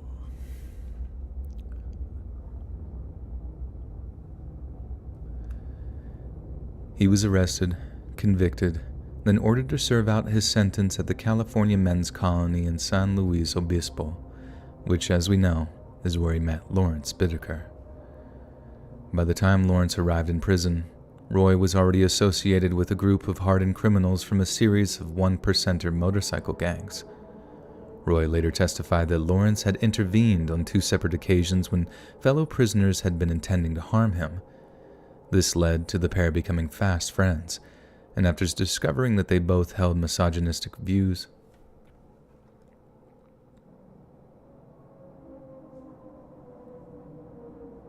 you think she should have fought back? Well, I mean, it was making it seem as if, though, if she fought back, she probably would have been killed based on his, like, lack of psychological, obvious lack of psychological control. And, it's a common thing I've heard in situations like that where someone is doing things that are absolutely horrendous, that if you sadly go along with it or something, it's almost as if your life will be spared, you know what I mean? Because their anger won't reach a point that leads to murder. But that's not, I'm just saying that was probably her perspective, you know what I mean?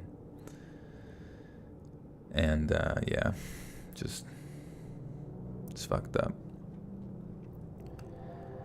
This led to the pair becoming fast friends, and after discovering they both held misogynistic views, as well as a mutual interest in carnal violence, they began to plan out their eventual murder spree. The peak of their depraved fantasies involved an elaborate plan to murder one girl of each teenage year from 13 through 19, and after becoming fixated on such a scheme, the pair agreed to put their plan into action following their mutual release from prison. Following his conviction, Lawrence Bittaker granted several interviews from his cell on California's death row. In one of them, he stated that the only remorse he felt was that he'd been caught, and sometimes signed off replies to fan mail with names with an... You starting work late today, Judith? I'm sorry. How many head pats for Cat? Oh man. He's bumping through my legs right now, which is cute.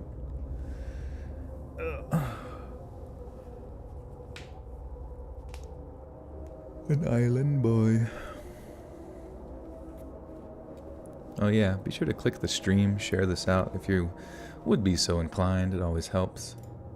Appreciate it.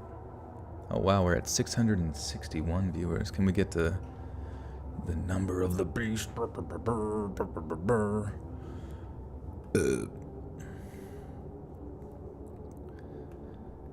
In one of them, he stated that the only remorse he felt was that he'd been caught, and sometimes signed off replies to fan mail with the name Pliers Bittaker. He also seemed to enjoy how close he and Roy were, despite having very little in common. We got a lot of attention in common now. Wait, no. We got a heck of a lot in common now, he told one reporter, laughing as he spoke. In the end, Lawrence Bittaker would die of natural causes on December 13, 2019, aged 79. Roy Norris also died in prison, passing away at the age of 72 in February of 2020. He too gave several interviews while imprisoned and repeatedly made the claim that Lawrence forced him into participating in the murders. He also claimed to have contemplated reporting their activities to the police, and also that he'd actively worked to dissuade victims from entering the van the pair nicknamed the Murder Mac. I didn't enjoy killing, he said, but that was Lawrence's favorite part, watching the women struggle to live, knowing he'd soon be taking life away.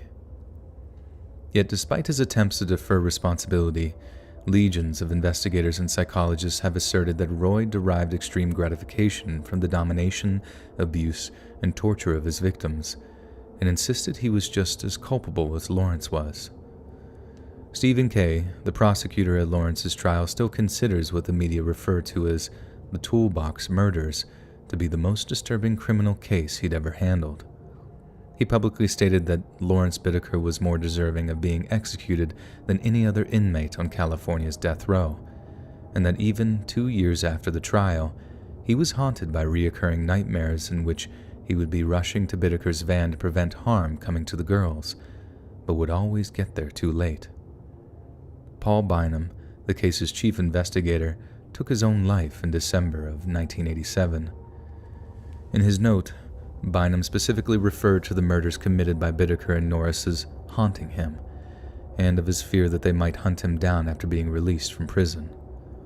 The audio cassette detailing the torture of Shirley Ledford's remains in the possession of the FBI Academy and is used to train and desensitize FBI agents to the raw reality of torture and murder.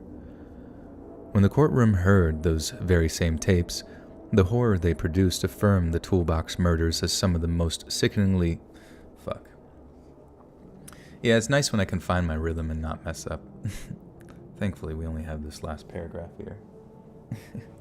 Pradeep's laying at my feet now, being a little boy. Mouth queefs. Mouth queefs. When the courtroom heard... The courtroom. Oh yeah, thank you for the share, I appreciate that. When the courtroom heard those very same tapes, the horror they produced affirmed the Toolbox murders as some of the shit. As some of the sickeningly... Okay, I think they forgot the word most. When the courtroom heard those very same tapes, the horror they produced affirmed the Toolbox murders as some of the most sickeningly disturbing in American history. And what's clear is that Lawrence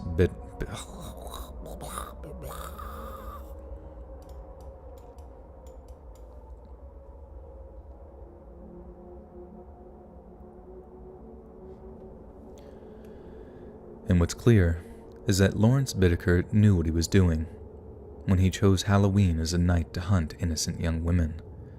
He knew the date would compound their terror and exacerbate their misery, so much so that he brought along a tape recorder to remember it by.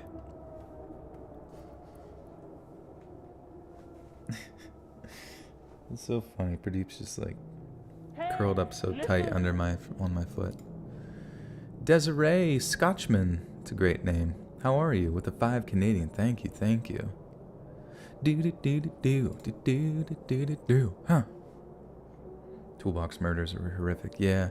I wonder if I should even start the video out with that, or do you think it's like too much? You know what I mean? Yeah. How was the Dune movie? Did anybody see it? I guess spoilers, but I'm sure somebody's gonna talk about it. I do want to see it. Try not to spoil it if you could. What are you doing?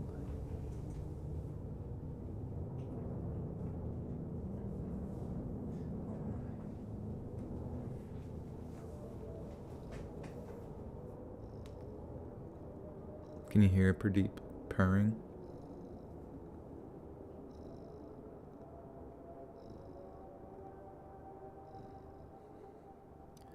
Save that story for the end if you can. Okay, I can maybe do that. I did like an interview on a channel. It's called, what was it called? It's called A Brother's Creed. They're on YouTube, podcasts and stuff, and they did an interview on there. So keep an eye out on my social media if you want to like find out how to hear that interview. Otherwise, you can go follow them. It's A Brother's Creed. They just talk about all sorts of different stuff. They're really nice people. It was a nice interview. And the one guy said he saw the new Dune movie and said it was really like just like an absolute, cinematic epic, I guess, or something like that. So I was like, oh shit, okay. Also, does anybody have HBO Max? I was curious if it's like worth looking into, because it seems like you get a lot of like new movies out on there first, which is pretty wild. I was kind of confused why like HBO Max is the one that gets like new in-theater movies first before everyone else. Pradeep is your dad. I wish. I would love to have Pradeep reproduce.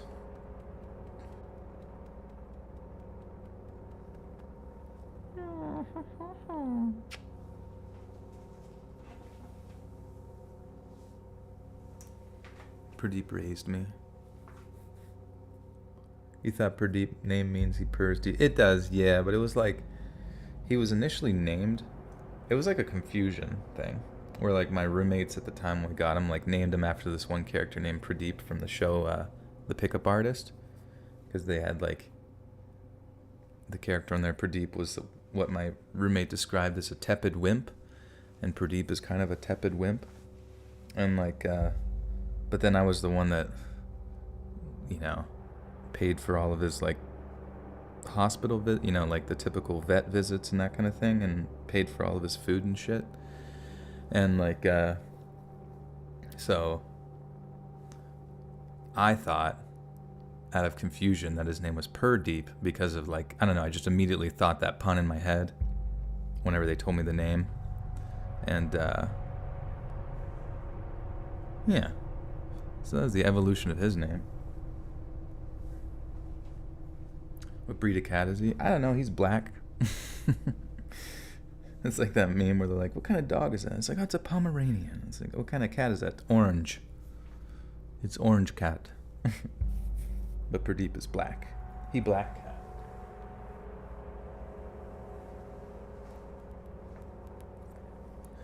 Pradeep is your uncle's name? Oh, that's cool. That's cool. Oh, now he's decided to fall on me and then sink his teeth into my socks. Oh, you just dropped $250 on your cat at the vet. I know, it's crazy. And like one time Pradeep, like, I don't even know. He got like a fucking bowel blockage early on in his life, like years ago, where he had to go to the vet and shit. But I think it was just like a fur ball or something. But goddamn, that was so expensive. It was like stupidly expensive. And I just kind of felt like, I don't know, it was frustrating. Like, it honestly felt like the vet like purposely wanted to keep him for another night just to like prop up the price, because it essentially doubled the price for the visit, and just to make sure that he's hydrated and blah blah blah, and really just had a big hairball stuck in his ass or something. So I don't fucking know. I'm glad he's okay, obviously, but it was just like sometimes I feel like vets go out of their way to like just nickel and dime you for everything. Nickel and dime, nickel and dime.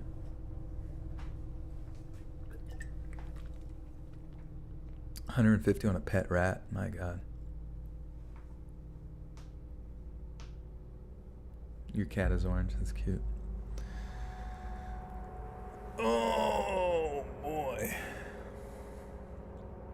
Yeah. What? Anybody here who's into like I always was curious, like, why did they always have black cats? Like, isn't there something about black cats that, like, symbolically, I don't know if, like, black cats have some sort of, he had a pube ball stuck in his butt. Black cats, like, I don't know, have some sort of, like, occult significance or something like that. Venikins with this says, hey, Joel, boop snoots to you and Pradip Kitten. Thank you, Venikins. How are you? Are you producing some art lately? Your cat's name is Coco Chanel. That's cute.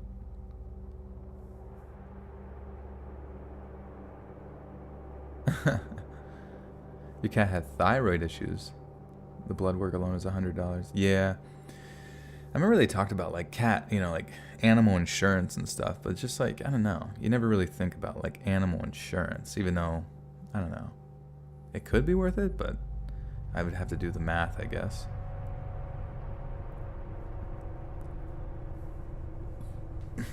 MRIs and echocardiogram, $500. That's nuts, dude.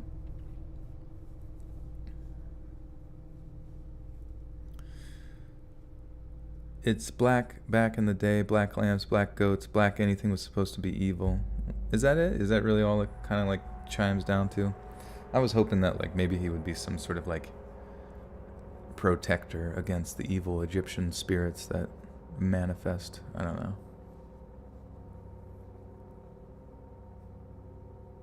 Inktober. Yeah, everybody's going wild on Inktober. It's like pretty impressive how much people can pump out. Spencer Stevens with the 3 Canadian maple syrup dollars. Thank you, Spencer. Hey, listen. Kind of weird, isn't it? All right. Story 2. The Nightmare in Napa. And Lucky Star has been a full-grown pizza for 14 months. Love you. Great videos, amazing streams. Thank you, Lucky Star. And if you did not know, members get not only the cool emojis, but they get bonus content. If you go to the bonus content playlist, oh my God, Pradeep's ripping into my leg right now. Hey. Ow.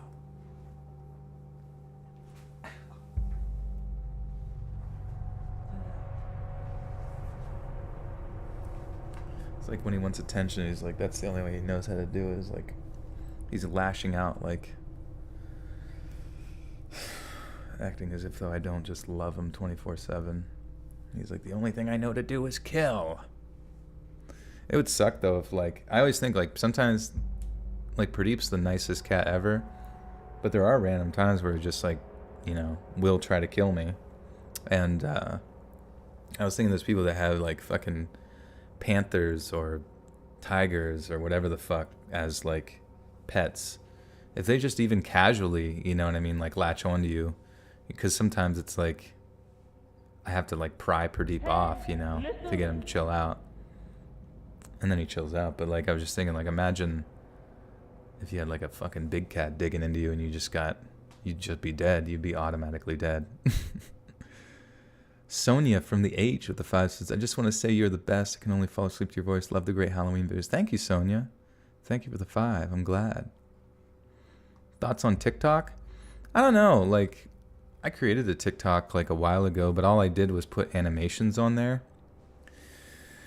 So my thought process is I need like somebody, and I'm willing to pay them if anybody here like has some sort of experiences with, I don't know, just understanding TikTok and how it works. And I mean like legitimately like a decent like marketing sort of experience, but like basically I'm hoping to maybe go through like old content, find like interesting aspects of that old content, like ones that could keep people's attention. I don't know like how long those videos can be. I think they're like 1 to 3 minutes or something like that, but obviously there's shorter ones as well. And just like, you know, connect that narration to a sort of speed drawing or a drawing of some sort. Christina, you completely understand it with 400K followers. Nice, that's awesome. You know, message me over on, you know, email or Instagram or wherever, Twitter. I would really like to talk about it, you know what I mean? Like, and I honestly would be willing to like pay somebody to help like promote my shit on there, you know what I mean? Like as far as getting almost like a hands-off experience where basically I just send it, you know, you can just go through my content, find good stories that you think would like catch people's attention, have the right titles and tags and whatever the fuck, and then have like, you know, like some sort of speed drawing or animation. Cause like, obviously, I don't know, I'm sure you probably know that like with TikTok, you have to upload like a fuck ton, don't you? Like to have like any sort of success, you have to upload like multiple times a day. And I just like don't know if I have like the ability to keep up with that on my own with like the content that I do now, you know? Back in the witch trials were happening. Too heavy to fly a broom. Holy shit, that's Jesus. Stream ending. No, the stream's not ending. This is just story 2. Oh, not at all for production. Yeah, I don't know. I honestly wish I had like a promotional like company or something that can help me just like get my shit out in whatever form out to like everything. And then if I did that, you know what I mean, I could like post it on Instagram and maybe even YouTube Shorts, even though I kind of feel like YouTube Shorts are a weird thing because I don't know, I just feel like they get in the way of normal videos. Like if you go through someone's catalog, you see you see my videos that are like an hour long, and then all of a sudden you see a 20-second long short, and I'm like, what the fuck is this about? What tips would you give to a beginner streamer? I don't know, honestly. Like, I guess just don't, like, try to have fun with it, because the sad thing about streaming, if that's like what you're trying to do, because I'm fortunate where like my streams are kind of like an extra thing, you know what I mean? Where like my main content is the production of the YouTube channel and the podcast. So like, if you're trying to stream normally and be like a gamer, a pro gamer, you know what I mean? Like, that to me seems really, really hard to do, you know, because those people, like, they've normalized like 24-hour streams, you know what I mean? Or some people stay online and like do a subathon and all this kind of stuff. And I'm like, I can barely make it through like 3 games of Overwatch without wanting to like jump off a cliff, you know what I mean? Like, I had no idea how someone could play that game for 24 hours and not go insane, or let alone any video game, or let alone stay up, you know what I mean, that long. I don't know. Streaming just seems really hard because my one friend, he did it, you know, for a good couple months, of just like 8 hours a day, 8 hours a day, streaming games that he was good at, you know what I mean? But just like, he would only have like 5 people watching, sometimes 0. And I would hear them there in the other room, like, you know, whoa, you know, like trying to like act up and, you know, this kind of stuff for like a low number. And I'm like, dude, that is mentally tedious, you know what I mean? Like, it's just to have to like maintain that for so long. Your record is 26 hours. It's like, it's cool, but like, think about if you put any other time, if you put 26 hours straight and literally into anything else in your life, like content creation, like actually like writing up a script, writing up a video, you know, or whatever, you know what I mean? Like, but then when you release the video, you get like passive, you know, success. You get passive views where you're not even there, but you're getting views and getting subscribers. But like with Twitch and shit, you know, you can't pull a big YouTuber type move where you do one thing and then disappear for 3 months or whatever and still somehow be relevant, you know? It's like, how do you promote your streams? I don't know. I mean, I just, like, I already have, like, I mean, like I said, my streams are on YouTube. So, like, the people that are coming to it are people that are my YouTube followers, you know? But the only reason they subscribe to my YouTube channel is for my YouTube videos, you know what I mean? So it's totally different, like, world than like Twitch, because Twitch, if I just like went on Twitch right now, and maybe some of you guys would come over there from here, but if I had to start new and go over to Twitch right now and I'm reading stories on Twitch in like the just chatting section, I'd probably have 0 viewers, you know what I mean? Like, just forever. Like, streaming on YouTube where you already have followers from your, you know, I don't know. It's a totally different world, you know.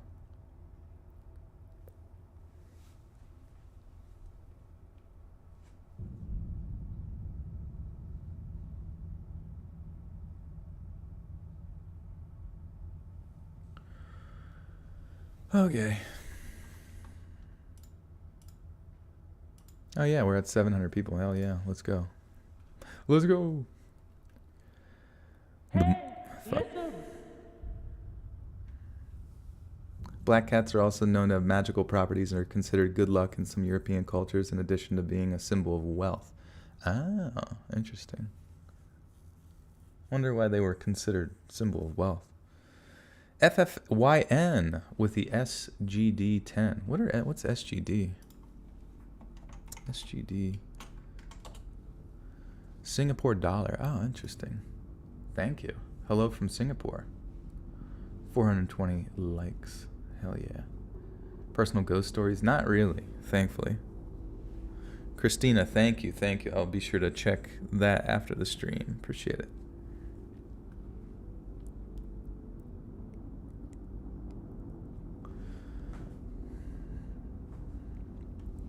Oh, but yeah, like the way my YouTube channel grew is that, like, you know, it was all sorts of shit, you know what I mean? Like, I did creepypasta, and then like I did the true scary stories, and it was from the natural algorithm of YouTube, like growing and like collabing with other creators and stuff like that, which is a little bit easier within the narration community, because you just like send something over, you know what I mean? And then they're like, all right, I'll add it in, you know? Yeah, SGD stands for super good dollar. The best dollar. But as far as growing on Twitch, you know, I don't know how you do it. Like, you almost have to like figure out how to like network with people. Like, I remember the one guy that you probably seen, like Dr. Disrespect, just a random, you know, he was on Twitch, now he's on YouTube, but like he streamed with a guy who streamed on Facebook gaming, known as Z Laner, you know. And Z is just incredible. He's incredible at Call of Duty. I don't play Call of Duty, but I can tell, like, he's insane. Just cleans up. And like, I'm not exactly sure how Dr. Disrespect like found him, to bring him on to his streams, but because he was on there for so long, and then he moved it over to YouTube streaming and shit, like, he popped off, and now he gets like 10 to 20k people watching him every time he streams, and it's just crazy shit like that. So like the number one thing I think when it comes to like blowing up is like networking with other people. You'll notice that with a ton of different people. Anyone donated Bitcoin to you yet? No, I don't have my Bitcoin wallet on there, or my like address. C. Baker with a 449 pounds says, I know some people listen to Bob Ross to come down for me. It's listening. Oh, thank you. That's an honor, because Bob Ross is a great man.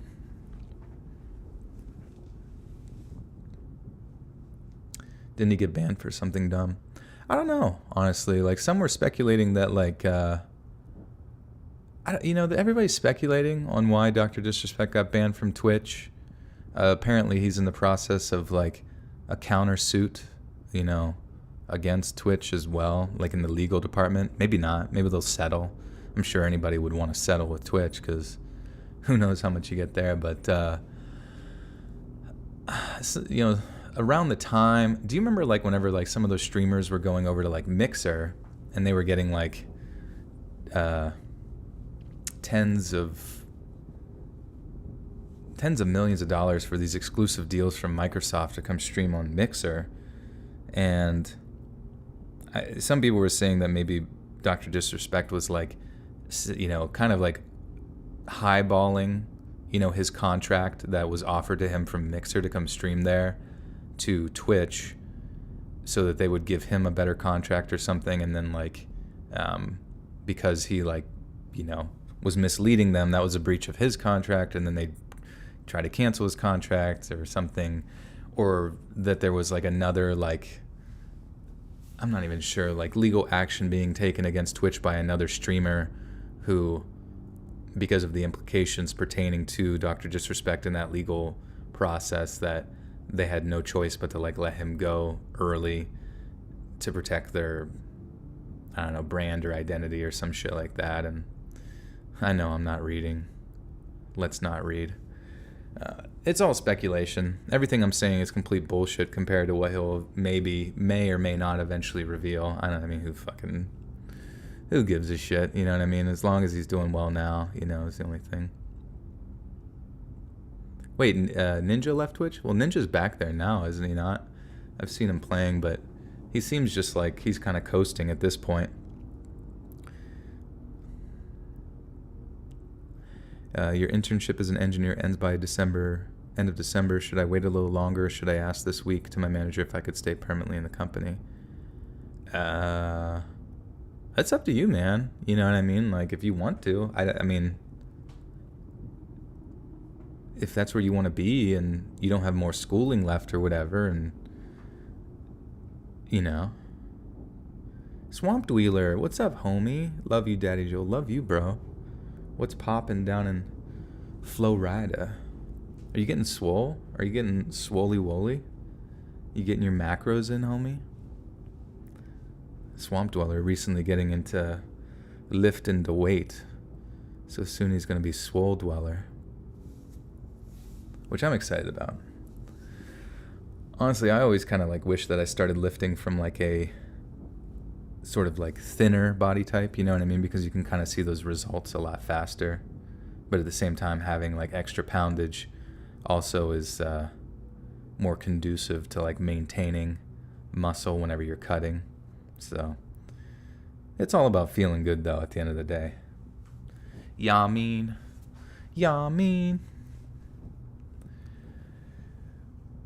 The smell of Napa, California is perhaps most well known for the smell. I'm stupid, sorry. The small city of Napa, California is perhaps most well known for its stunning scenery and magnificent vineyards. It's also a remarkably safe and quiet place to live, which is what motivated 26-year-old Lauren Mienza and Adrienne And oh, these are some names. These be some names though that I do not know offhand.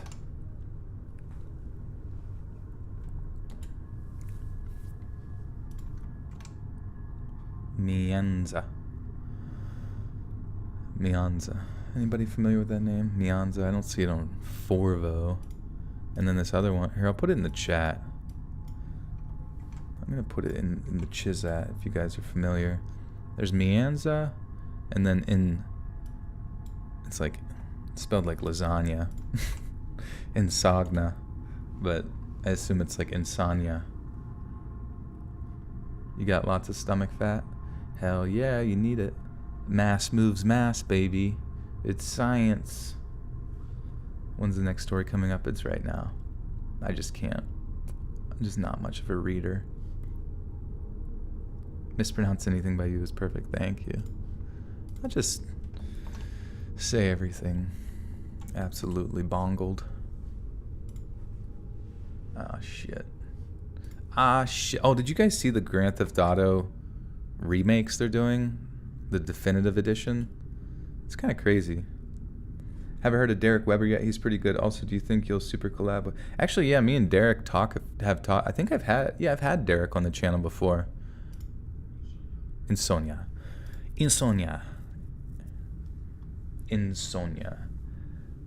Meanza? Yeah, Meanza sounds right. Meanza and Sonia. Thank you guys. Appreciate it. But yeah, Derek's a great guy. We were gonna do like sort of a back and forth voice acting type thing, just to like build up something to send out to like voice acting stuff. But I just feel bad I never really got around to it, because I really want to do is build where I'm at right now, the section of the room. I would like to like build a soundproofing thing, but man, I have so many projects in my head, and I do none of them, so that's cool. Having explosive diarrhea, Lord, hope I make it to the bathroom. I'm at a red light. Oh yeah, David, we'll pray for you. Oh yeah, but fatty liver can be the root of belly fat. Oh, interesting. Like as far as it affecting your hormones or something. But yeah, the new Grand Theft Auto. Well, it's not new, but it's like the remakes. I mean, it's crazy to think all of those remade with like good graphics. Like I will shit my pants if those games are remade, but they have the same like physics engine as GTA 4 and 5, as far as like the same like ragdoll and like fucking Euphoria like animation system. Like I will poop my pants. Like that would be so fucking sweet. That's all I'm saying is like that's my next game I would purchase. But if it's like just the same animations as the old one, you know, it'd be cool to have like the new skin, you know, the new reskinned version, upgraded graphics and stuff. But I'm hoping for the physics is to maintain the mod. Yeah, right. There'll be good mods for it, dude. That'll be nuts.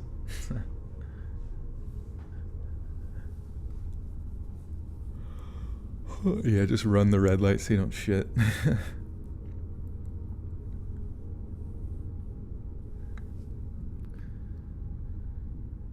It's also a remarkably safe and quiet place to live, which is what motivated 26-year-old Lauren Mianza and Adrian Insania. Fuck, you guys wrote it in the chat and I've already forgotten. Insania. Mianza and Sonia. Okay. Adrienne and Sonia.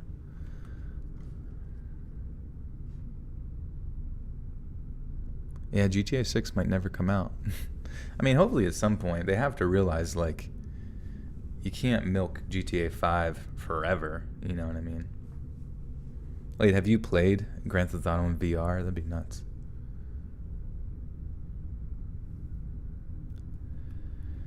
It's also a remarkably safe and quiet place to live, which is what motivated 26-year-old Lauren Mianza. Yeah. Mianza. Yeah, sorry guys. It's also a remarkably safe and quiet place to live, which is what motivated 26-year-old Lauren Mianza and Adrienne and Sonia to rent an apartment there. They were soon joined by another 26-year-old woman named Leslie Mazzara, and on the night of the one and only Halloween.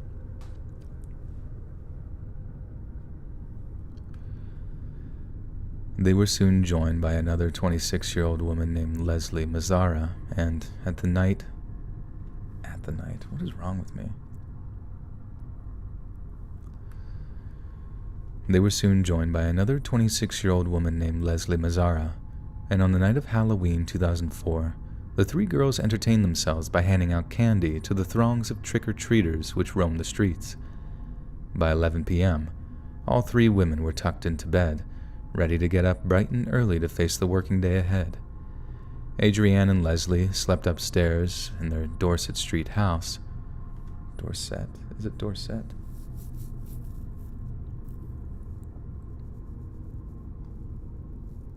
Clench, Tom, clench. Oh no, the diarrhea. Adrienne and Leslie slept upstairs. Adrienne and Leslie slept upstairs in their Dorset Street house, while Lauren slept in a converted bedroom on the ground floor. All was quiet, with the spookiest night of the year seeming to have come and gone without incident. But around 2 a.m., that peace was to be shattered, quite literally, when Lauren Mikalsen woke up to the sound. That sounded fucking weird. But around 2 a.m., that peace was to be shattered, quite literally, when Lauren Mikalsen woke up to the sound of glass breaking upstairs. She cautiously climbed out of bed, exited her room, and crept toward the staircase to investigate.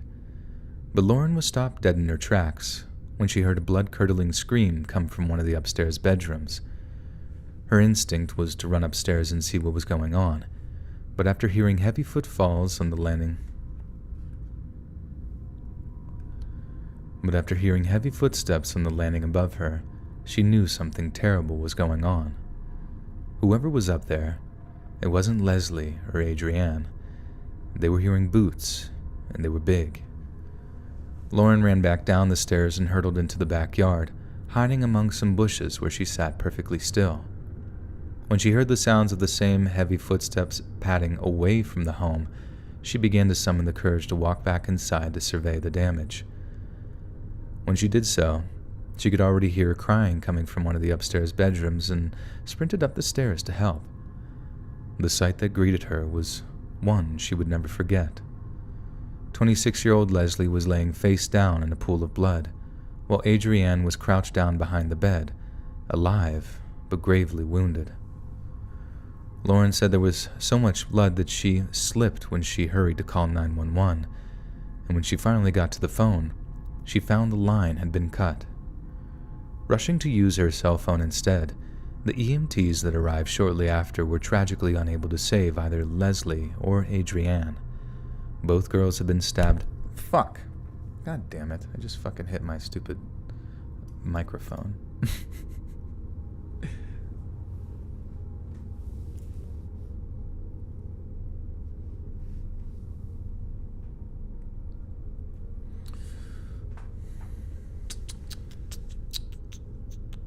Don't let the evil out, Dave. Don't let it out. Those are demons in your butt. As part of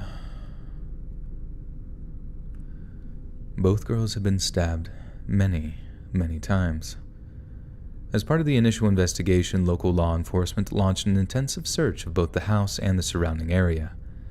They found a number of cigarette butts lying in the dirt outside, but it was discovered that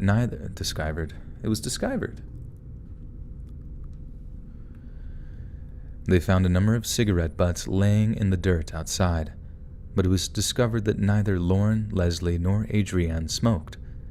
They were thus determined to have belonged to the killer, who had evidently smoked them.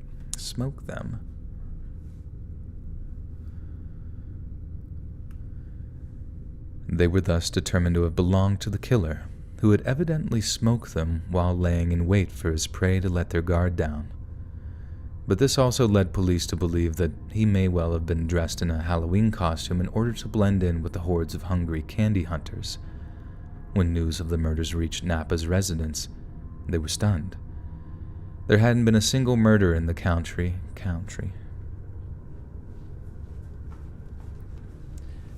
Oh my god.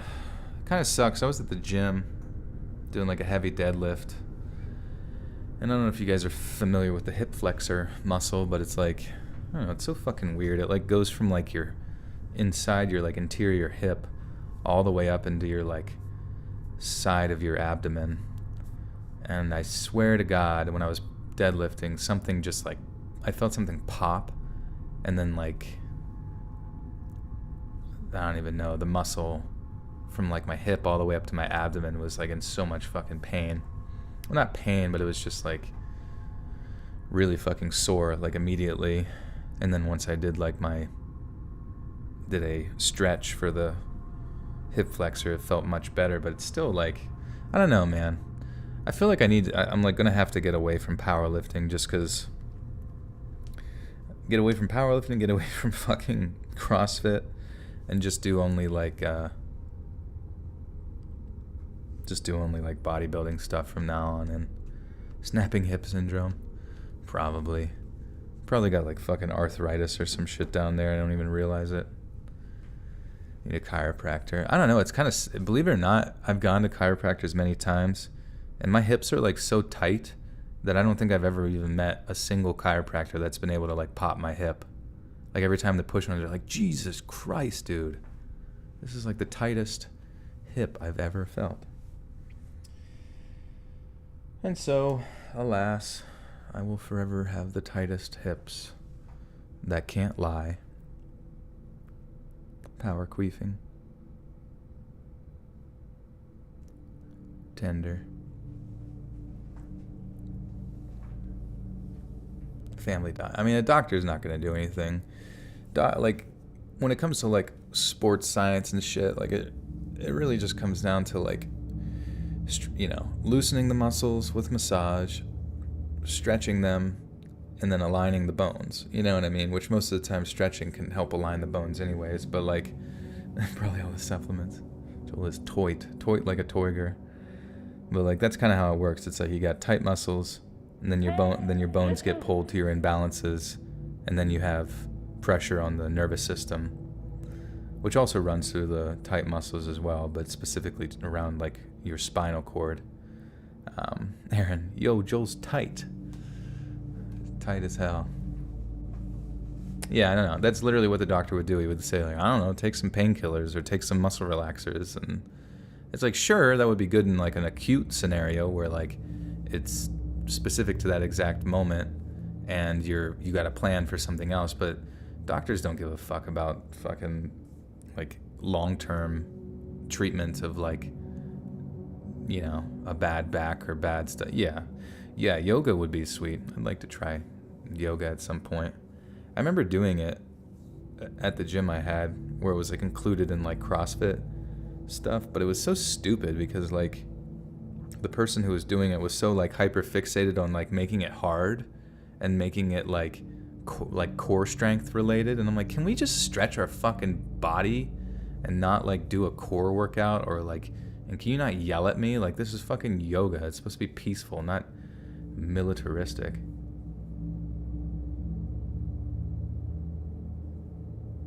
Yeah, I'm getting old. Time to just read and teach.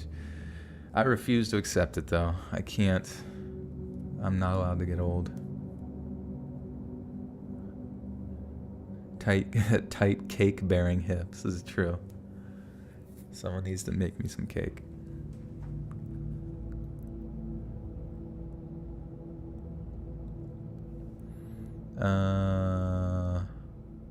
Okay. When news of the murders reached Napa's residence, they were stunned. There hadn't been a single murder in the county for 2 whole years, and both the cold calculation of the murders, as well as the outright savagery, had citizens looking over their shoulders in fear. What's more, the lack of a decisive resolution led to a swirl of vicious rumors, some of which blamed the victims themselves for allegedly being involved in the narcotics trade. Another one suggested that Francis Ford Coppola.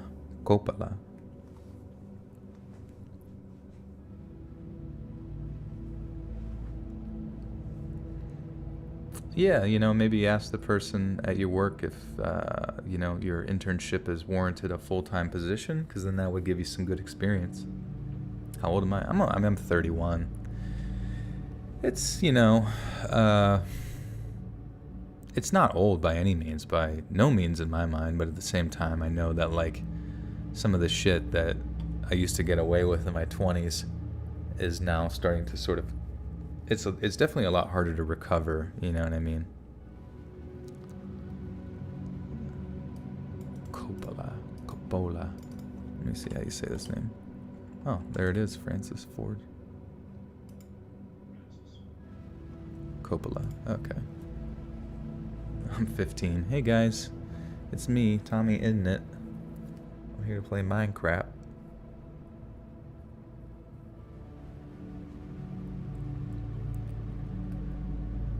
Another one suggested that Francis Ford Coppola, who owned the winery Leslie Mazzara, worked at... Oh my god, I'm so bad at reading. Another one suggested that Francis Ford Coppola, who owned the winery Leslie Mazzara worked at, was involved with the Italian mafia, and that the ladies were collateral damage. Officials were quick to assert that these rumors had absolutely no basis in truth, and that the official line was that Leslie had been the primary target of the attack. She had been attacked first, with a shocking level of brutality, and evidence suggested that she had been sleeping when she was first stabbed. Following the initial wound, Leslie had awoken before attempting to escape her killer by running into Adrienne's room. Adrienne had then tried to defend her friend, sustaining the fatal stab wound in the process. But the question remained, who would have the motive to commit such a horrendous act of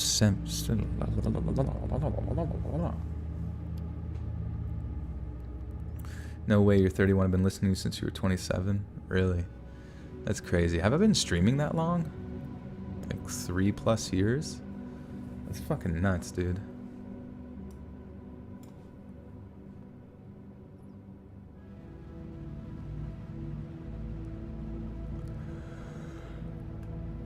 But the question remained... penis, dude. But the question remained, who would have the motive to commit such a horrendous act of senseless violence? As with most homicides, detectives looked at those closest to the girls as their likeliest source of suspect, and they began to scour the backgrounds of Adrienne and Leslie. Shortly after being hired by the city, Adrienne and Mother farter, dude. I'm getting annoyed with, like, these names. Why the fuck can't I just remember them? Sonia. Shortly after being hired by the city, Adrienne and Sonia had started dating a man named Christian Lee. Their relationship proved intense, but volatile. She wanted a long-term commitment, whereas Christian preferred something casual. But other than this small-time relationship drama, there was very little else of a negative nature occurring in Adrienne's life, and her social circle was relatively small. In contrast to Adrienne, Leslie Mazzara had a much larger circle of friends. The former South Carolina beauty queen had moved to California just a few short months before she was murdered, and was debating pursuing a career either as a teacher or an attorney. Needless to say, she adored California, and what began as a summer job at Francis Ford Coppola's winery turned into an all-consuming passion. She proved to be a popular girl among her coworkers, and Leslie was also popular with the opposite sex, and friends noted that she dated around during her first few months in Napa. In fact, when two of her South Carolina friends visited her out in Napa, she told them she was dating 2 men at the same time, one older and one younger. Then, in an incident which left them distinctly shaken, the older man stopped by at Leslie's apartment and was furious to find flowers sent by the younger of the 2 men. According to her friends, Leslie was a heartbreaker, but it was pure What?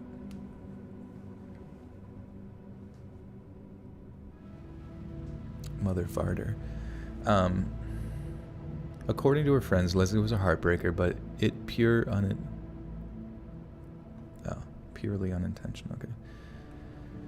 According to her friends, Leslie was a heartbreaker, but it was purely unintentional. She was a kind-hearted young woman who had a way of making everyone feel as if though they were her best friend. Police then began to examine Leslie's computer and upon doing so, discovered an email from an ex-boyfriend. The two had broken up years earlier after he proposed and she turned him down, but he reached out to her not long after before her murder. Fuck. But he reached out to her not long before her murder. But Leslie was also in communication with a number of other men, some of which had treated her to some rather expensive gifts, including a Caribbean cruise and a brand new car. Another of her hometown friends remembered her joining them for a wedding ceremony back in South Carolina, where she toted a set of luxury luggage, all apparently purchased for her by yet another of her admirers. This friend would later claim that on the same night she was killed, the father of one of Leslie's spurned loves had repeatedly tried to get in contact with her, but had not been able to do so. This led police to believe that she may well have dated someone who had become so dangerously obsessed with her that he had resorted to the unthinkable. If I can't have her, no one will. This was supposed to be the fact that the killer's choice was to gain access to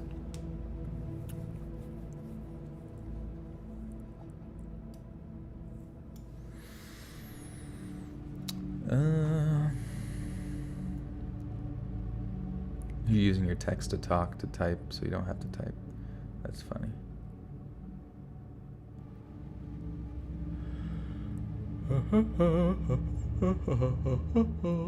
I still remember the first stream podcast I listened to was the Tanzania one. Caught me off guard, but man, your cake-bearing vocal cords are perfect to drift off lucid dreaming to. That's funny.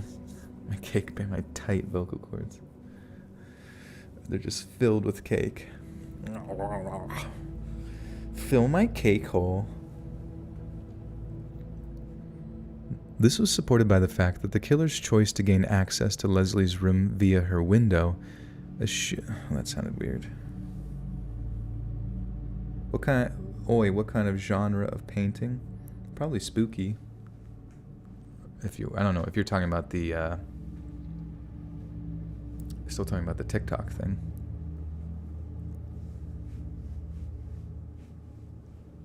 Hello, Vashti. How are you? Is there meditation music playing? Well, this part of the song is actually pretty relaxing. It's almost like you're underwater, but most of the song's pretty creepy. This was supported by the fact that the killer's choice... It almost sounds like it's going to say something. This is supported by the fact that the killer's choice to gain access to Leslie's room... Okay.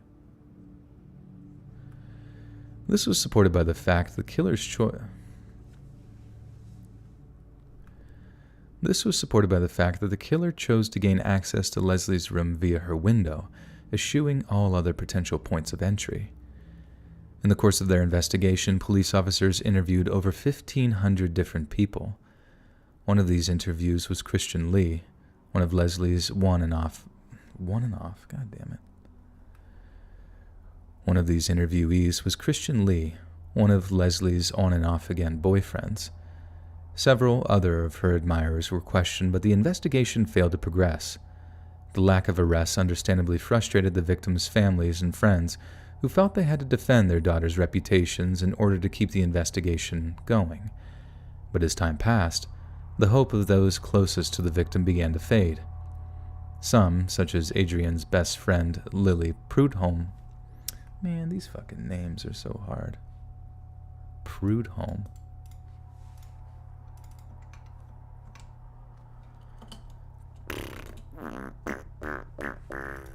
Fuck. Prudhomme. Okay. Lily Prudhomme. Some, such as Adrianne. Some, such as Adrienne's best friend Lily Prudhomme, were heavily affected by her death. It made them realize that life was fragile and has to be enjoyed while it lasted. She soon made arrangements to wed her long-term boyfriend, a young man named Eric Koppel. One of Adrienne's parents attended the wedding, where the Maroon 5 song She Will Be Loved was played in honor of their much-missed daughter. It was a bittersweet moment for all involved, with both Lily and Eric expressing their sorry with both Lily and Eric expressing their sorrow at the loss of Adrienne. Then almost a year later, in September of 2005, detectives from the Napa City Police's Homicide Department were still working on the case when they received a pair of unexpected visitors. It was Lily Prudhomme, now Lily Koppel, and accompanying her was her husband Eric. Eric was somber-faced, while his wife seemed distraught, and after asking to speak to the detectives working their deceased friend's case, Lily Koppel looked to her husband with a look of hatred in her eyes and spoke, "Go ahead. Tell him what you did." The detective who took down Eric Koppel's confession was stunned at the revelation, an emotion shared by all who learned of the scandalous turn of events. There was no question of his guilt, as Eric's DNA had been found both on the cigarette butts that were found outside the home, as well in the blood samples that had been obtained from the broken window. The only real question that remained was why. In January of 2007, before he was sentenced to life in prison, Eric Koppel was allowed to read out a statement. He apologized to the insomnia.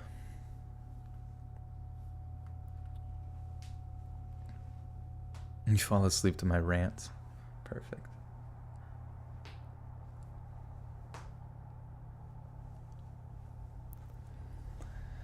Insomnia.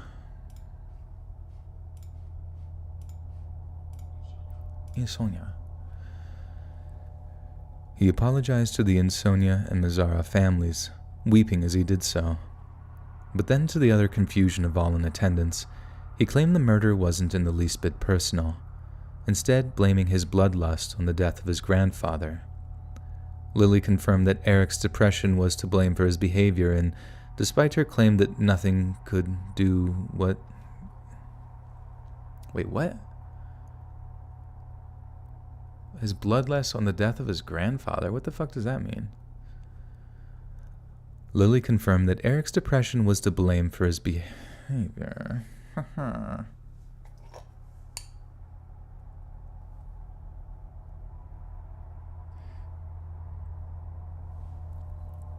Hope you don't get nightmares.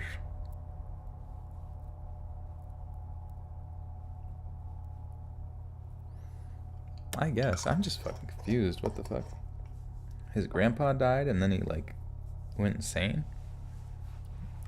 Unless she was, dating his grandpa and then you broke my grandpa's heart and now I kill you.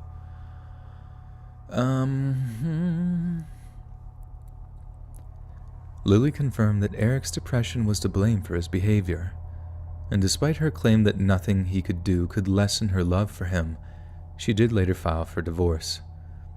But why did Eric really kill Adrienne? Was depression really to blame? Or was there some other considerably more sinister motive at work? The actual date of Leslie and Adrienne's murder, November 1st, has a huge degree of significance to it. Remember when we touched on Adrienne's death motivating Lily to finally tie the knot with Eric? Well, they'd actually planned to get married the previous year, and the date they had chosen was November 1st. But Lily had backed out of the wedding, telling Eric that she and Adrienne would discuss the possibility of their marriage before she made a... Oh, weird. What's my favorite Tony Hawk game? Miss either Underground or American Wasteland. Yeah, I don't think I've ever played American Wasteland, but Underground was pretty amazing. I remember I have quite a few hours in Tony Hawk 2 and 1. 3 was really huge. 4 was pretty good too. I don't think you could get off your board in 4, but I remember playing on the GameCube. And then Underground came out, and that was just like a game changer. That's those Skate games, though. Skate was fucking sick. I hear they're working on a 4th one, and I hope that it gets finished.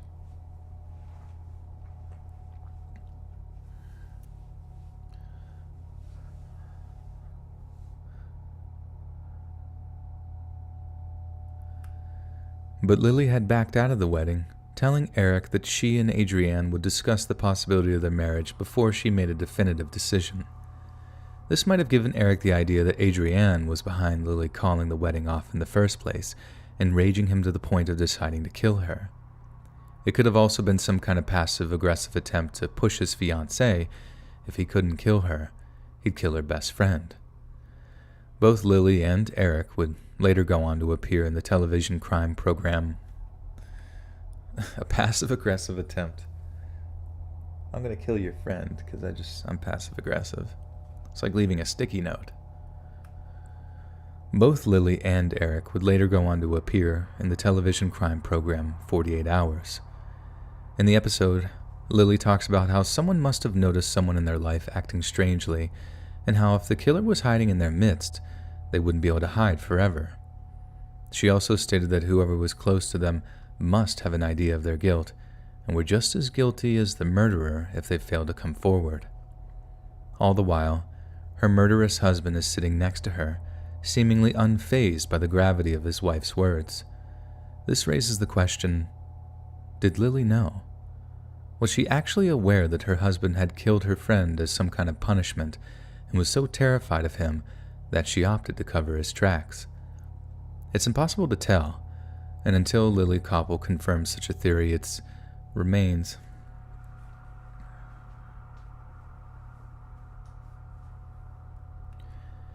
It's impossible to tell, and until Lily Koppel confirms such a theory, it remains pure conjecture in the eyes of the law.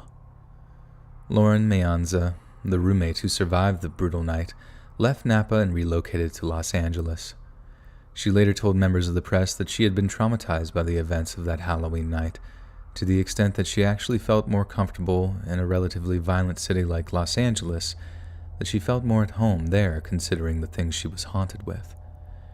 Eric Koppel remains behind bars, where he is serving 2 life sentences with no possibility of parole. Yet his internal segregation from civilized society is of little comfort to those left behind, for there will be many, many more like Eric, undetectable, silent evil, that we'll never be aware of until it's far, far too late.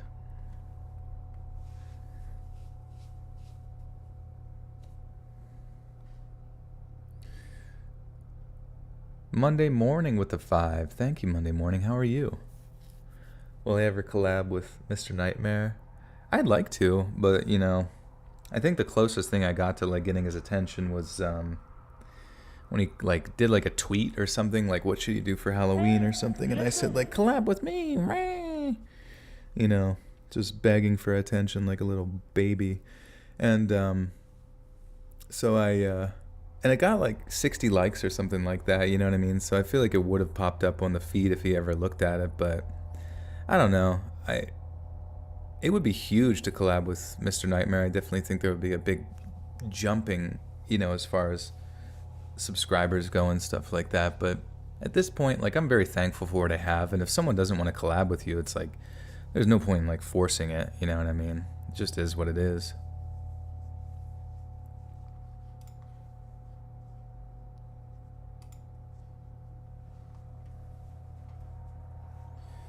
Doot, do do do do do do do do do.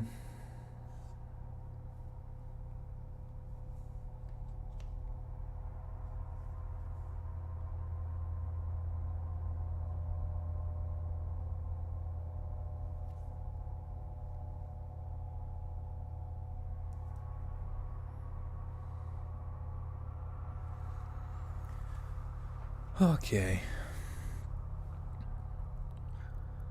On the night before Halloween of 1975, 15-year-old Martha Moxley joined a group of friends to participate in what's known affectionately as Mischief Night.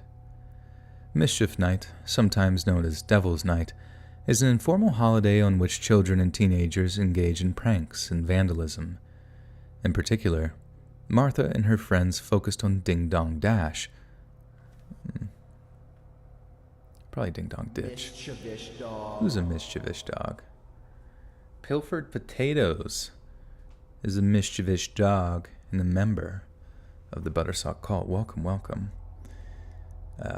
One of the mods will link you to your bonus content that you have now unlocked in the form of a playlist. Mischievous dog. And Sonia from the H has also become a member of the Buttersock cult. Welcome to both of you. Thank you, thank you. Nice. There you go.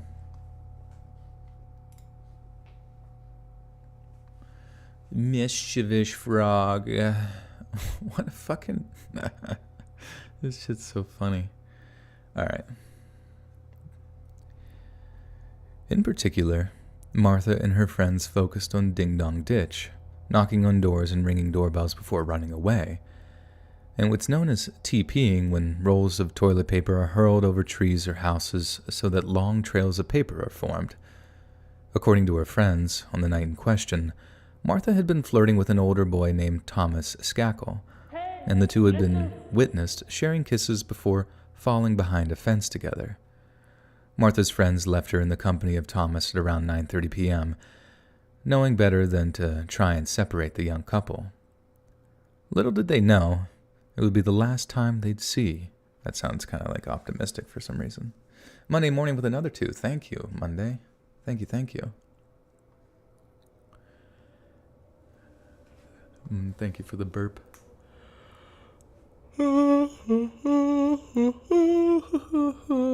A donation train. Don't you dare. Don't you dare do it. I would freak.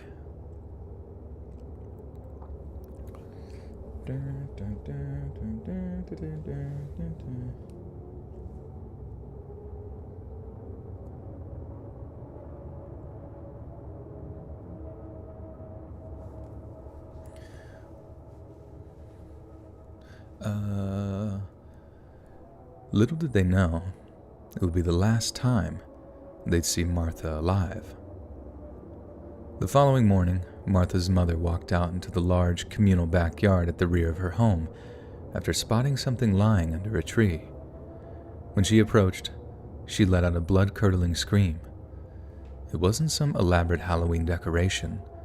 It was the lifeless corpse of her own daughter, Martha, and she had been bludgeoned to the point of being almost unrecognizable. Her pants and underwear had been pulled down, pieces of broken golf club were lying near her body, and there was also evidence that once the golf club had broken, her killer had begun to...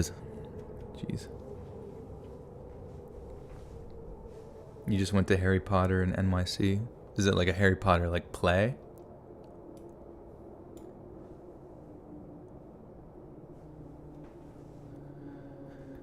It wasn't some elaborate Halloween decoration.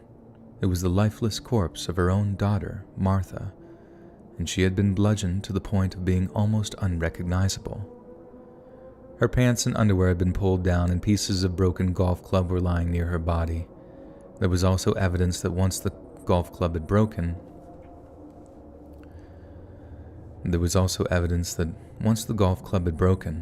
her killer had begun to stab her with the sharp end of the broken club.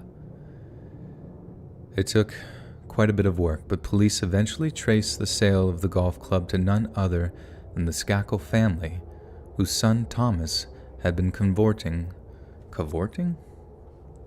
Abi Sotelo has become a mischievous dog and a member of the Buttersock cult. Welcome, welcome, Abi. You now have access to bonus content. Enjoy. Wait. Skakel... Wait. Cavorting? Wait, are these words?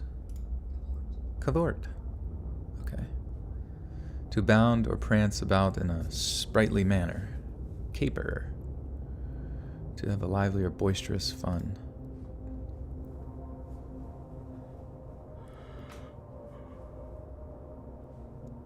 Doom dang, bada bada bing bang. Ooh ee, ooh ah ah. You sent in a Ding Dong Ditch story. Would you mind reading it? Love the streams. Yeah, maybe. Have to read through it and just see if it goes along with any other ones. That'd be cool. It took a lot of work, but police eventually traced the sale of the golf club to none other than the Skakel family, whose son, Thomas, had been cavorting with Martha just the night before. Given that he was the last person to see her alive, Thomas Skakel became the case's #1 suspect.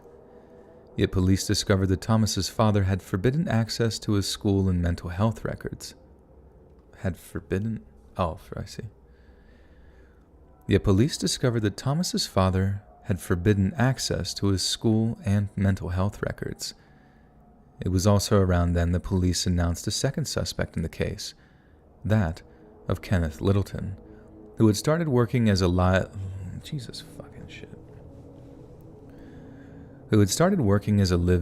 for the Skakel family only hours before the murder. Over the years, Thomas Skakel significantly changed his alibi for the night of Moxley's murder. However, his younger brother Michael made a shocking confession when he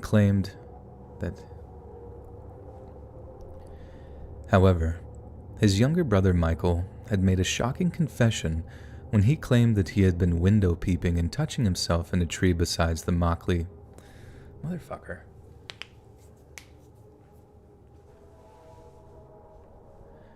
However, his younger brother Michael made a shocking confession when he claimed that he had been window peeping and touching himself in a tree beside the Moxley property from 11:30 p.m. to 12:30 a.m.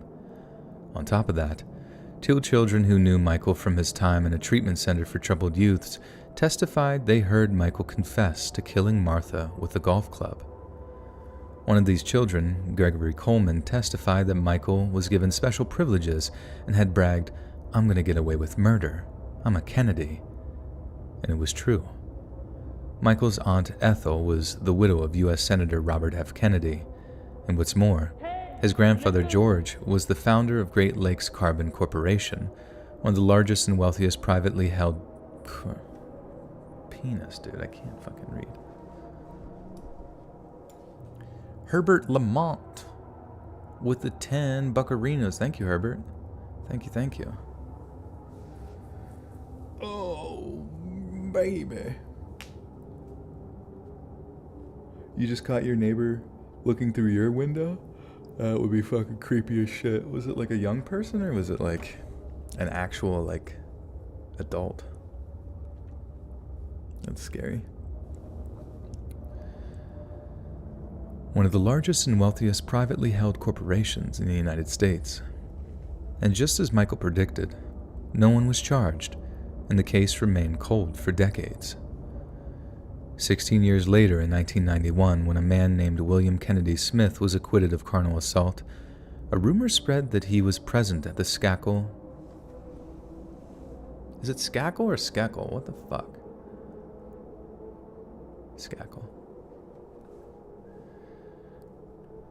A rumor was spread that he was present at the Skakel house on the night of Martha's murder.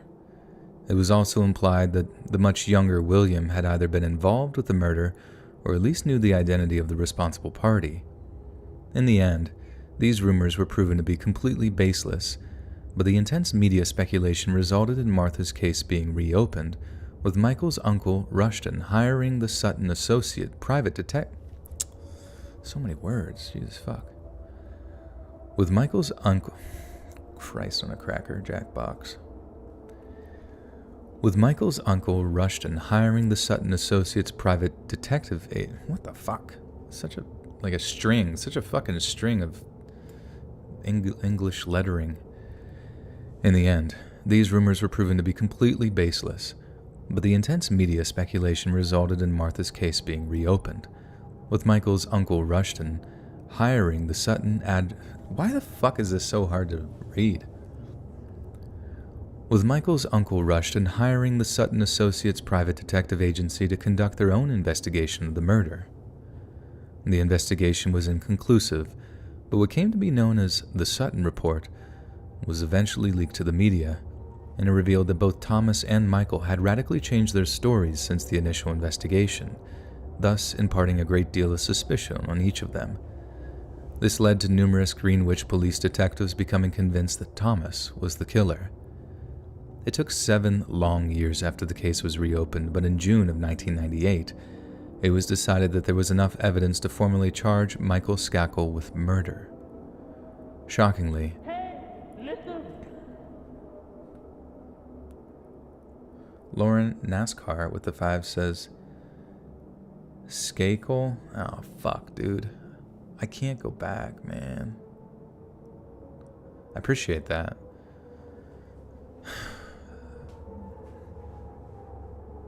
But if I change the pronunciation now, it'll be very confusing. Or would it? Would anyone notice? Well, whatever. Thank you for letting me know, though.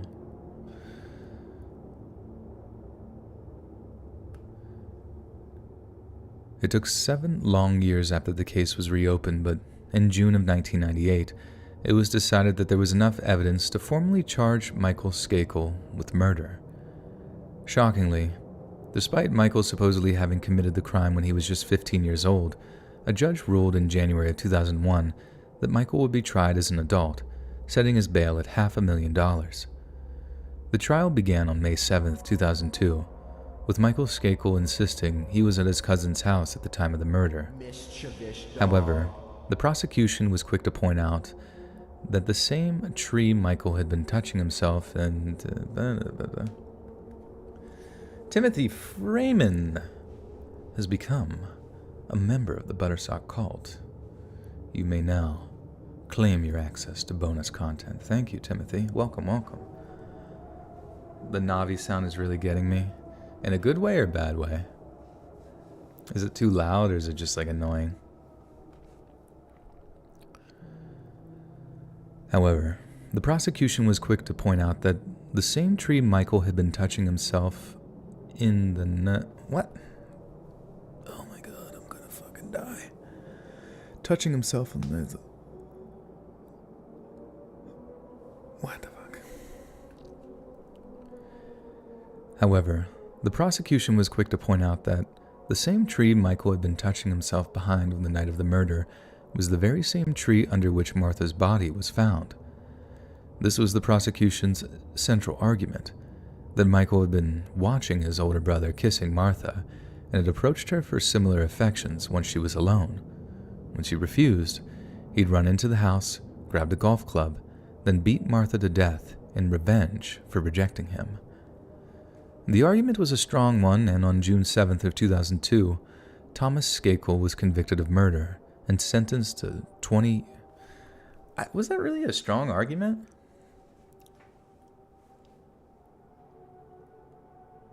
Was that really a strong argument? Like, just sort of speculating like that? You know what I mean?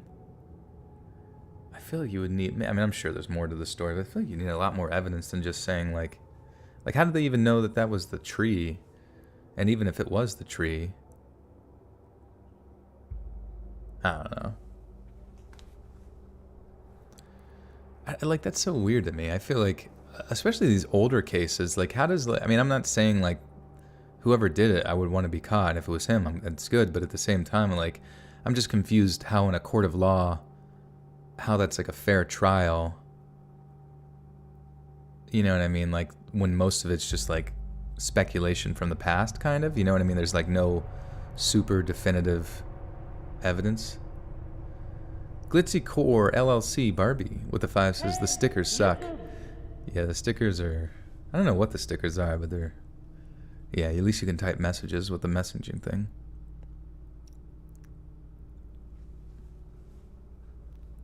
Yeah, maybe they just didn't explain the full court case or whatever. Butter my ass and call me Biscuit. Alright. The argument was apparently a strong one, and on June 7th of 2002, Thomas Skakel was convicted of murder and sentenced to 20 years and sentenced to 25 years to life in the Garner Correction Institution in Newton, Connecticut. Is it Newtown, Connecticut? Or Newton?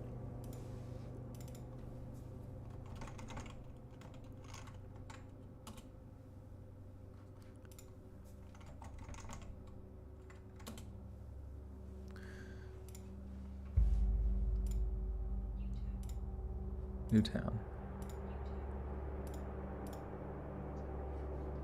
Alright, Newtown. We'll go with that. Your Honor, my client was at Comms. What's Comms? Is that like a Among Us reference?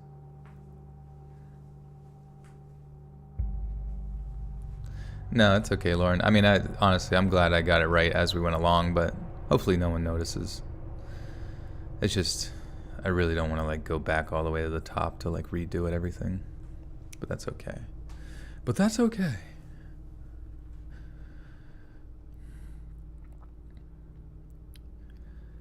And sentenced to 25 years to life in the Garner Correctional Institution in Newtown, Connecticut. But Thomas had always insisted on his innocence, and in 2007, his attorneys filed for a new trial based on a theory involving What?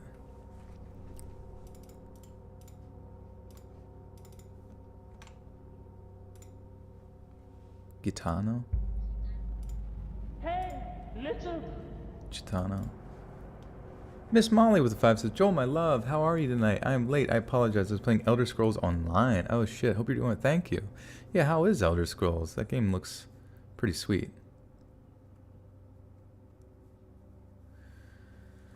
Oh, but I'm doing well. I'm just reading some stories about how the world is fucked up. How much do you edit or splice your narrations? It probably takes like an hour or so.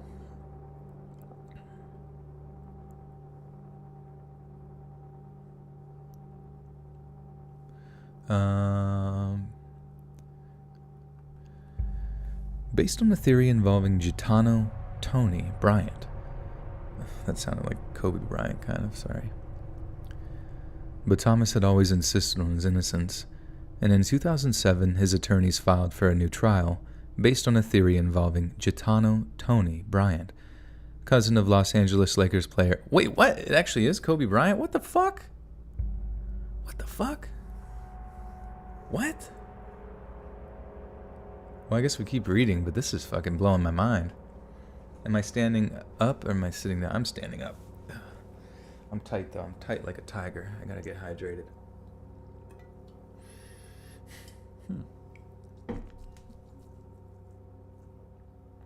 Oh yeah, baby. Toit. Like a toiger. We're at 750 people. That's pretty cool. Welcome, welcome. Viewers and all. You love the game? Nice. That's cool. Is it similar to the normal stuff? Do a handstand? I wish I could. But Thomas had always insisted on his innocence, and in 2007, his attorneys filed for a new trial based on a theory involving Gitano Tony Bryant, cousin of Los Angeles Lakers player Kobe Bryant and a former classmate of Skakel at the private Brunswick School in Greenwich. Bryant said that on the night of Moxley's murder, one of his friends had wanted to attack Martha, but he had been advised not to come forward as the case had already been solved. It took until December of 2016 for the Connecticut Supreme Court to uphold Michael Skakel's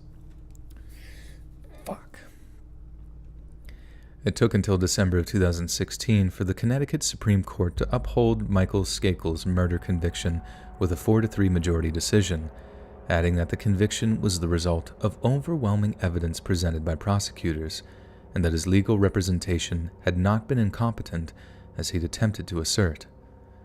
The very same year, Skakel's cousin, Robert Kennedy Jr., released a book entitled Framed. In it, he insisted that his cousin had been set up by the authorities and that an innocent man had now been languishing in prison for almost 2 decades. It seems ironic that Michael believed he would get away with the murder due to his family connections, when in reality, even those high-profile relatives would be totally unable to help him escape justice.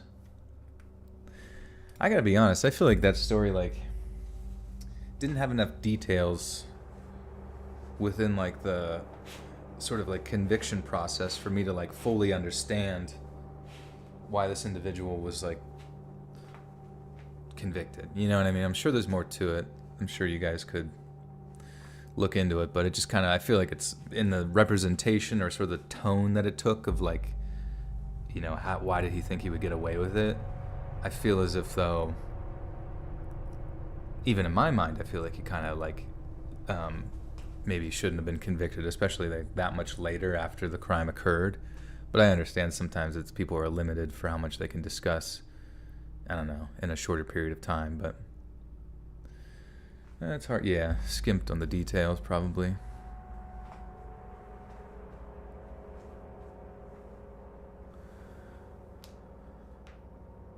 Oh, it's Greenwich? God fucking damn it. What did I say, Greenwich?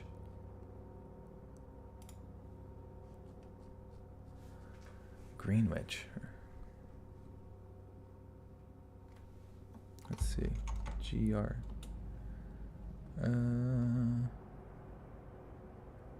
Even though it's spelled Greenwich, it's... And Brunswick. And oh, it's Brunswick, not Brunswick. Fuck. Well, you know, I can actually go back and redo that because it's not that far back. Let's try it. So you said Brunswick, Skakel, at the private, Brunswick. I'm just fucking here. I need to hear it.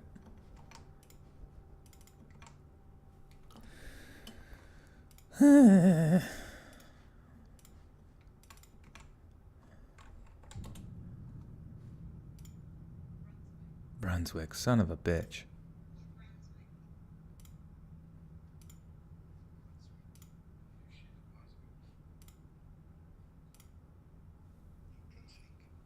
I feel like around here, though, we say Brunswick, or... Oh, what the fuck am I talking about? I don't know. Brunswick. Greenwich. Yeah, Greenwich. The Grinch. You goddamn kids and your pronunciations. Based on a theory involving Gitano Tony Bryant, cousin of Los Angeles Lakers player Kobe Bryant, and a former classmate of Skakel at the private Brunswick. Fuck, how do you even say it? I get to the word and I just don't know how to say it. Brunswick. Jesus Christ. And a former classmate of Skakel.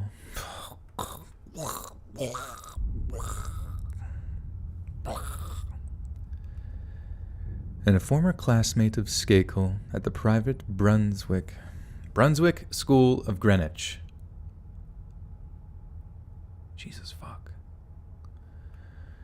And a former classmate of Skakel at the private I get there and my brain just farts. Brunswick, Greenwich. But Thomas had always insisted on his innocence, and in 2007, his attorneys filed for a new trial based on a theory involving Gitano Tony Bryant, cousin of Los Angeles Lakers player Kobe Bryant, and a former classmate of Skakel at the private Brunswick School of Greenwich. Bryant said that on the night of Moxley's murder, one of his friends had wanted to attack Martha, but he had been advised not to come forward as the case had already been solved. It took until December of 2016 for the Connecticut Supreme Court to uphold Michael Skakel's murder conviction with a 4-3 majority decision, adding that the conviction was the result of overwhelming evidence presented by prosecutors and that his legal representation had not been incompetent as he'd attempted to assert. The very same year, Skakel's cousin, Robert Kennedy Jr., released a book entitled Framed. In it, he insisted that his cousin had been set up by the authorities and that an innocent man had now been languishing in prison for almost 2 decades. It seems ironic that Michael believed that he would get away with the murder due to his family connections, when in reality, even those high-profile relatives would be totally unable to help him escape justice. I said Greenwich wrong again? Really?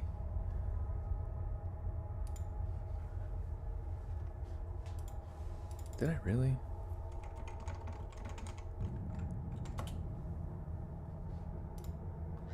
Greenwich. Wait. Okay, yeah, Greenwich. Alright, we're gonna go through all of these. There's 12 of them. Greenwich. Greenwich. Greenwich. Greenwich. Greenwich. Greenwich. Greenwich. Greenwich. Greenwich. Greenwich. Alright, it's all saying Greenwich. Not Greenwich. Did I not say Greenwich?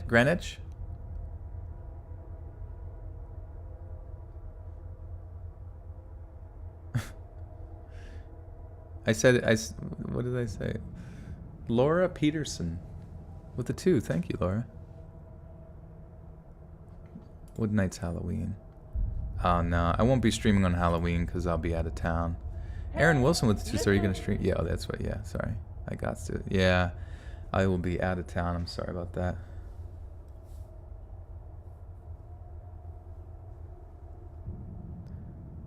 I said Greenwich again? Really? What the fuck is wrong with me? Oh my god. This fucking fuck.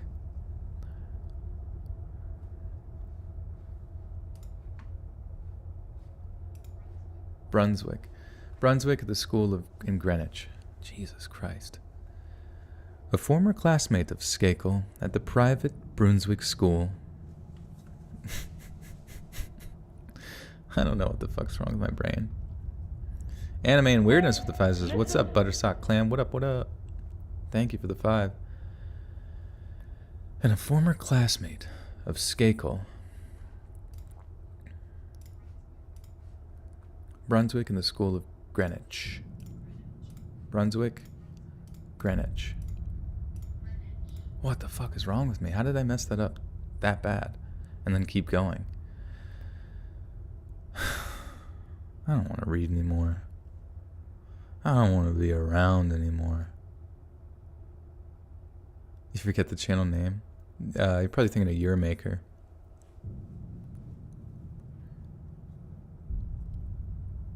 Brunswick.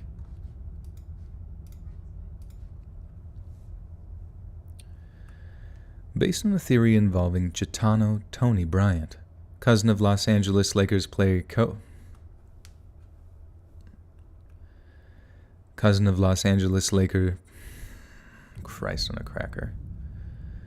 But Thomas had always insisted on his innocence, and in 2007, his attorneys filed for a new trial based on a theory involving Gitano Tony Bryant, cousin of Los Angeles Lakers player Kobe Bryant, and a former classmate of Skakel at the private Brunswick school in Greenwich. Bryant said that on the night of Moxley's murder, one of his friends had wanted to attack Martha, but he had been advised not to come forward as the case had already been solved. It took until December of 2016 for the Connecticut Supreme Court to uphold Michael Skakel's murder conviction with a 4-3 majority decision, adding that the conviction was the result of overwhelming evidence presented by prosecutors, and that his legal representation had not been incompetent, as he'd attempted to assert. The very same year, Skakel's cousin Robert Kennedy Jr. released a book entitled Framed. In it, he insisted that his cousin had been set up by the authorities, and that an innocent man had now been languishing in prison for almost 2 decades. It seems ironic that Michael believed he would get away with the murder due to his family connections, when in reality, even those high-profile relatives would be totally unable to help him escape justice. Jesus Christ. Why was that so hard?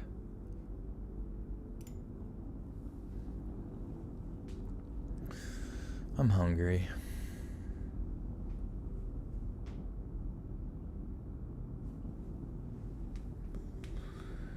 Oh, penis. What are you guys doing? You feel 10 pounds lighter, David? You made it. No skid marks.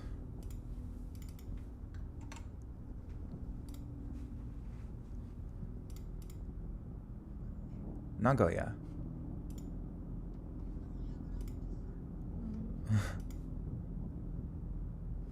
Nagoya Granpasu. Nagoya. Born in Nagoya, Japan on December 22nd. Yoshihiro Hattori. Oh man, these are going to be hard as fuck.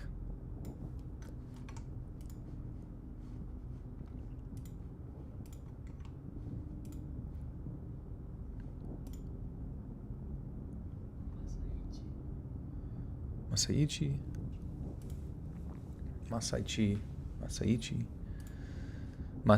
and Mieko Hattori. Masaichi and Mieko Hattori. Okay. Nagaya. Born in Nagaya, Japan, on November 22nd of 1975, Yoshihiro Hattori was the second child of Masaichi and Mieko Hattori. In August of 1992, when Yoshihiro was just 16 years old, he traveled all the way to Baton Rouge, Louisiana, as part of the American Field Services Student Exchange Program. There, he was hosted by the Haymaker family, consisting of parents Richard, Holly, and Webb, their teenage son. It was a trip that was supposed to enrich Yoshihiro's life for the better. With his English language skills vastly improved by his stay in Louisiana, he could return to Japan as a highly sought-after business asset, a status which promised a long and successful career in the field of his choosing. But in reality, it was Playing Dragon Age Inquisition. Hell yeah, brother. Casey Black with the 5. Thank you, Casey. Yeah, why can't everyone just be named Steve Jones? Easy peasy. Come on. Enough with all the different cultures and languages. What the hell?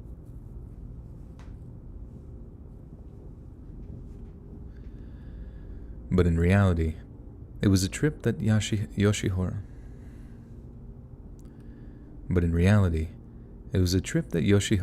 fucking penis.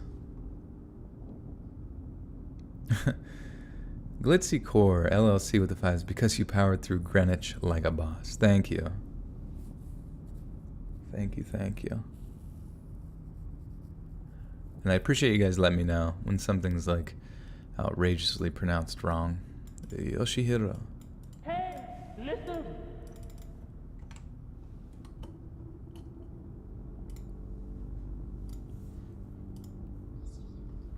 Yoshihiro Togashi. Makoto Togashi.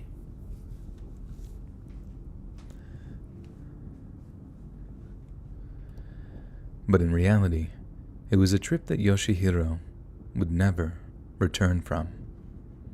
In early October of 1992, Yoshihiro and Webb Haymaker received an invitation to a Halloween party that had been organized for the Japanese exchange students of Louisiana State University. Set for the night of October 17th, Yoshihiro choice... Also, I got my Halloween costume. And I was so pissed because, like, I actually found, like, a NASA costume on Amazon, like an astronaut costume that was legitimately green. It was actually green, like my avatar. And, of course, they were not in stock and would be in stock after Halloween, which wouldn't help me much on a Halloween party. But so I was able to find a unicorn costume, so that's what I got instead. Should be still pretty funny. It's like a one piece. In early fuck.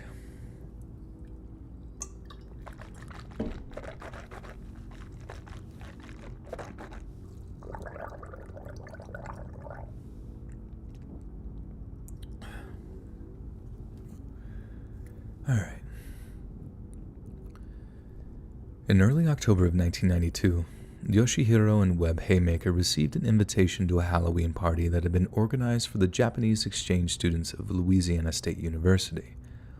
Set for the night of October 17th, Yoshihiro's choice of costume was a white tuxedo and a slicked-back disco hairstyle, both of which made him look uncannily like John Travolta's character from the movie Saturday Night Fever.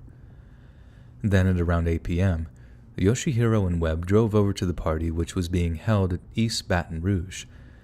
However, when they arrived at the street in question, they became confused over which house they were looking for. The two young men walked up the driveway of one particularly decorated house, believing it to be the site of the party, when in fact, it was the home of Rodney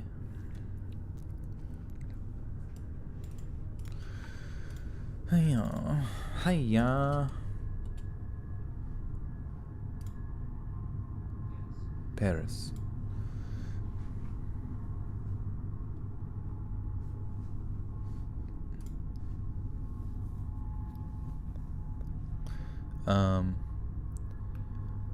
When in fact, it was the home of Rodney and Bonnie Paris.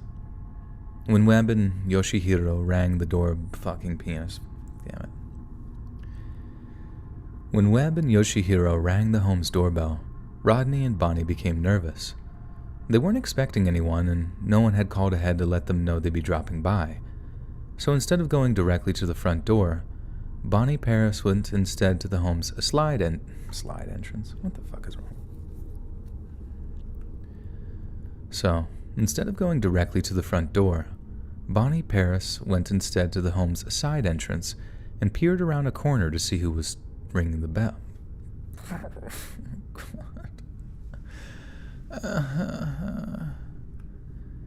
So instead of going directly to the front door, Bonnie Paris went instead to the home's side entrance and peered around a corner to see who was ringing the bell. There stood Webb and Yoshihiro, Yoshi in his tux, while Webb wore a neck brace and bandages with fake blood staining them, evidently some kind of accident victim. They were quite obviously in costumes befitting the occasion, but when she called out to the boys, they approached her, and Bonnie panicked. She ran back inside, slammed the door, and screamed out to her husband, "Rodney, get your gun." Rodney Paris, a 30-year-old butcher, heard his wife's terrified cry and simply reacted, running to fetch a .44 Magnum revolver from another room. Outside, Webb and Yoshihiro must have realized they'd called Uncle Roger? Who's Uncle Roger? Outside, Webb and Yoshihiro must have realized that they rang at the wrong house and began to walk back down the driveway towards their car. That's when Rodney Paris burst from his home, aiming the revolver at them and commanding them to freeze. The boys were terrified, and Webb began to beg Rodney not to shoot them, explaining that they were looking for a party and had simply rang at the wrong house. Yoshihiro, on the other hand, didn't seem to understand what was going on, and for some reason reached into his pocket to produce a camera. It may have well been simply to show Rodney that the pair meant no harm, but it's also very possible that Yoshihiro believed the whole thing was nothing but a Halloween prank. You see, the 44.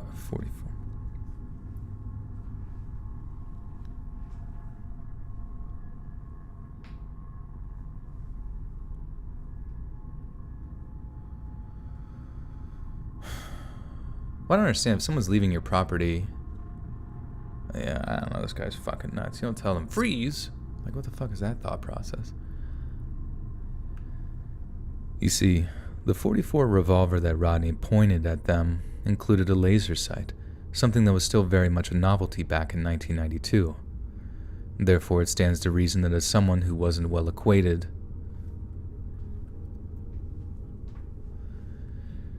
it may well have been to simply show Rodney that the pair meant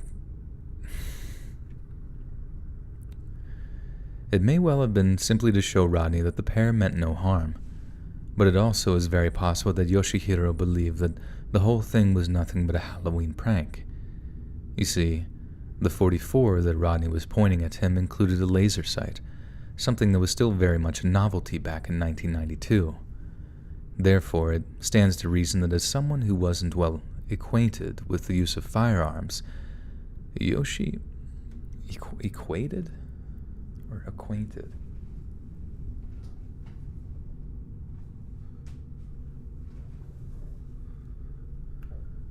Therefore, it stands to reason that as someone who wasn't well acquainted with the use of firearms, Yoshi might have believed the very real handgun to be nothing more than a sci-fi prop, a prop that Yoshi might have wanted to take a photograph of.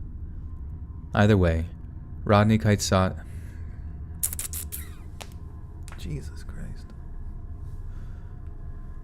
Either way, Rodney caught sight of the camera in his hand, mistook it for a firearm, and fired a shot into Yoshi's chest from a distance of just 5 feet away.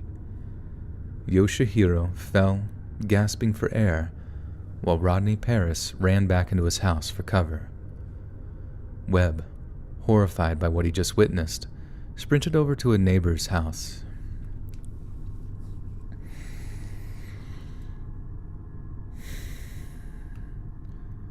Webb, horrified by what he just witnessed, sprinted over to a neighboring house to fetch help. But when this neighbor returned, what?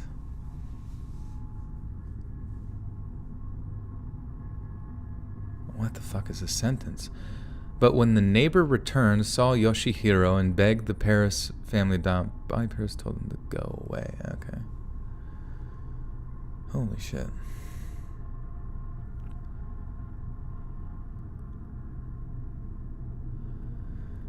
But when this neighbor returned, saw Yoshihiro, and begged the Paris family to call 911, Bonnie Paris told them, go away.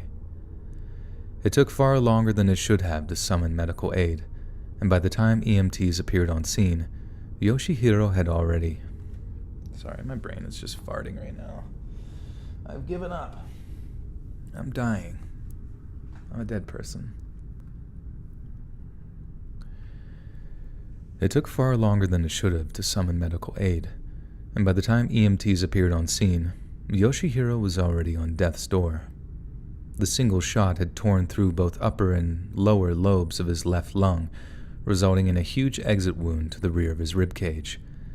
That wound was so catastrophic that within just a few short minutes of being in the ambulance, Yoshihiro passed away from blood loss. Shockingly, the Baton Rouge Police Department actually released Rodney Paris shortly after following his arrest, declining to charge him on the grounds that Yoshihiro was trespassing. The decision caused worldwide outrage. Fucking shit.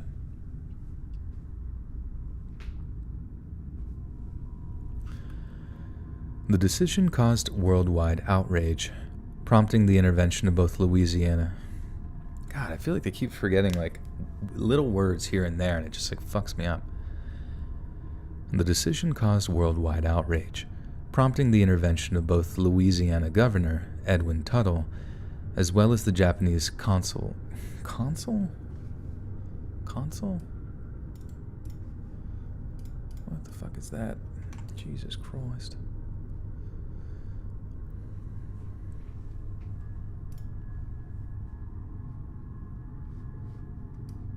I'm so hungry. Jesus, penis.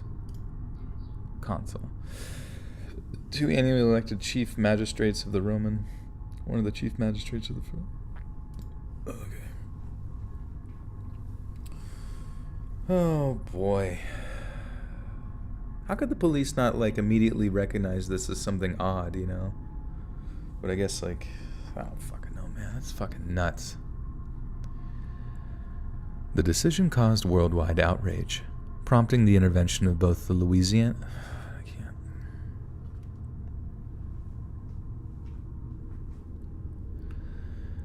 The decision caused worldwide outrage, prompting the intervention of both the Louisiana... Why is it so hard to say this fucking state? I said it, Louisiana. The decision caused worldwide outrage, prompting the intervention of both Louisiana... I give up. I fucking hate this shit. Fuck. Okay, I'm back. I'm fine now. The decision caused worldwide outrage, prompting the intervention of both the Louisiana... What is fucking...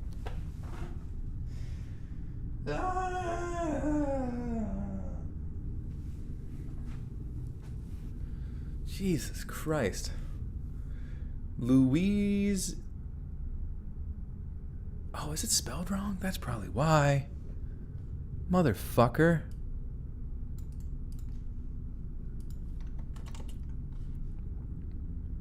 It's not spelled wrong.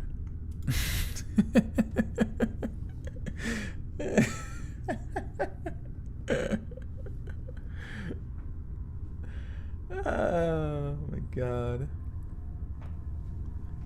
I'm about to flip the table. This is some bullshit. Something's turned off in my brain and I can't access it right now. Louise. Louis. Now I've forgotten how to say it. Jesus Christ.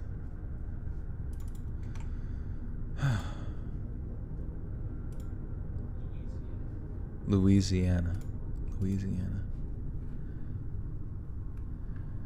The decision caused worldwide outrage, prompting the intervention of both the Louisiana,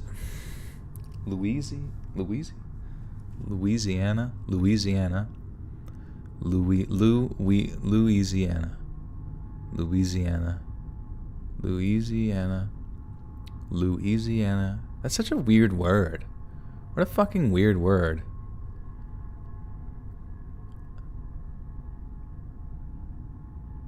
Oh, man. Louisiana.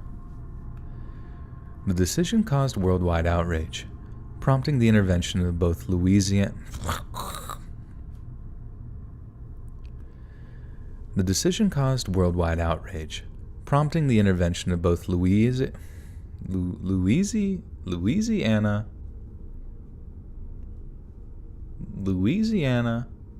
governor. Louisiana. Why do I feel like there's more? It needs more syllables. I'm like adding syllables to it. Louisiana.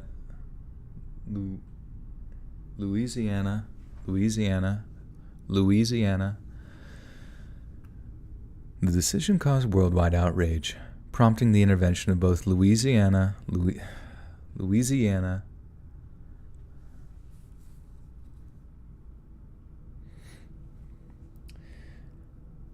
I can't do it, guys. I actually can't. Louisiana.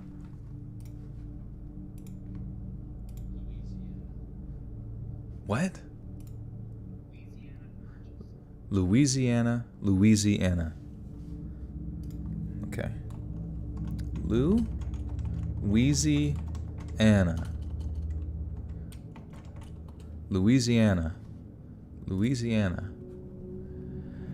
The decision caused worldwide outrage, prompting the intervention of both Louisiana. What the fuck? Louisiana. There's just so what the fuck? Why is it spelled that way? And why is it pronounced that way? I'm not even going to look at it. Louisiana. The decision caused worldwide outrage, prompting the intervention of both Louisiana.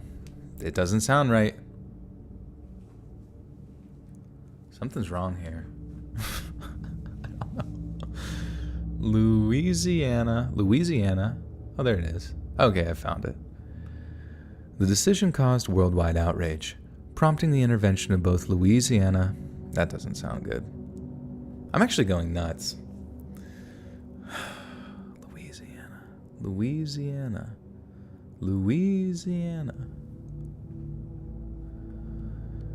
The decision caused worldwide outrage, prompting the intervention of both Louisiana. The decision caused worldwide outrage, prompting the intervention of both Louisiana. Why, when I say it? Oh my God.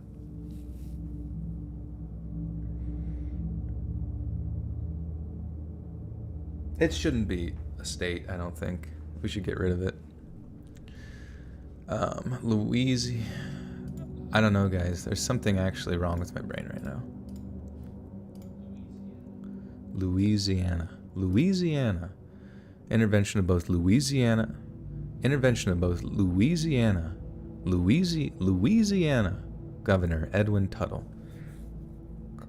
Louisiana. What a fucking weird state. The decision caused worldwide outrage, prompting the intervention of both Louisiana. It feels like Louisiana. What a fucking weird thing. The decision caused worldwide outrage, prompting the intervention of both Louisiana. It's as if, though, like, I've created a stone in my mind, and I can't step on that stone with my mouth. But the stone is the only way to get across the river, creek. But my mouth won't let me stand on that stone. Oh my fucking God. Louisiana. I'm saying it, Louisiana. The intervention of both Louisiana governor.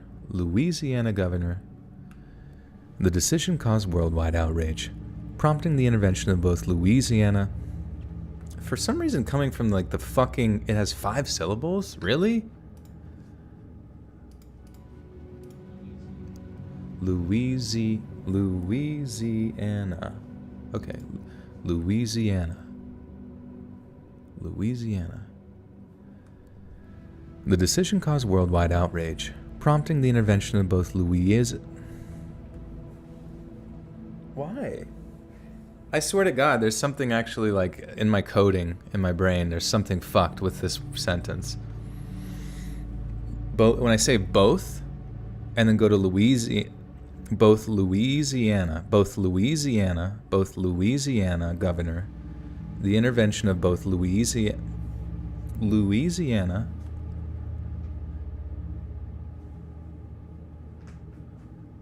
Sorry, Sadie. I don't know what the fuck's wrong with my brain. Prompting the intervention of both Louisiana. Oh, okay. The decision caused worldwide outrage, prompting the intervention of both Louisiana.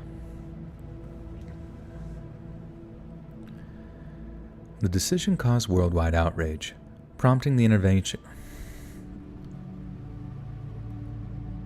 Yeah, my EXE's fucked, dude.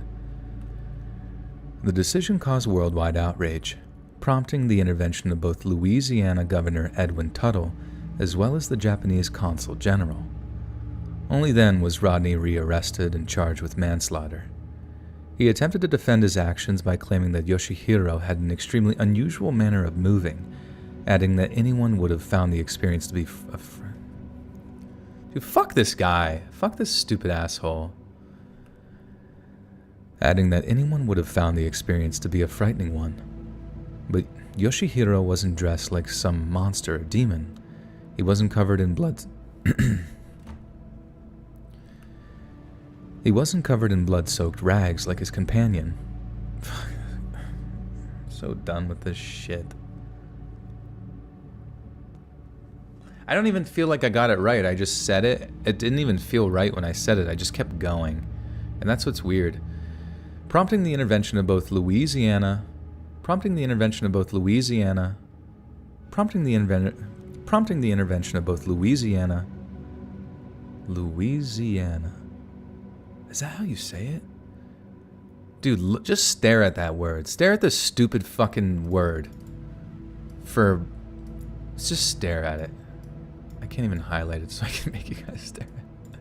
Just stare at this stupid fucking word. Look at that dumb word for a stupid state. How the fuck are you supposed to say that? Who wrote that? The fuck? It looks like a goddamn... Like someone like was just pounding on their keyboard and happened to like put an L before they did. It's like made of primarily vowels. Fuck that word. Fuck Louisiana.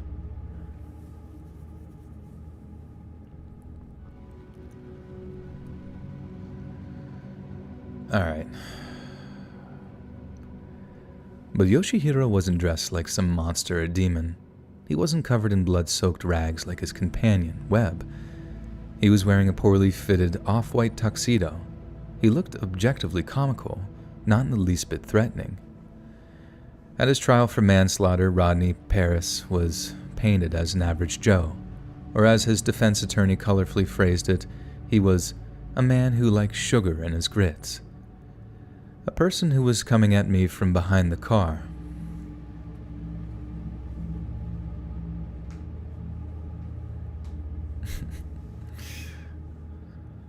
Turtle, what's up, buddy? Thanks for the $5.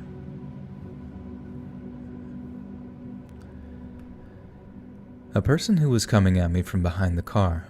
They were moving real fast, he told the courtroom. I pointed my gun and hollered at them to freeze, but they just kept coming. Again, I told them to stop, but they kept moving, laughing while they walked. I was scared to death. I had no choice.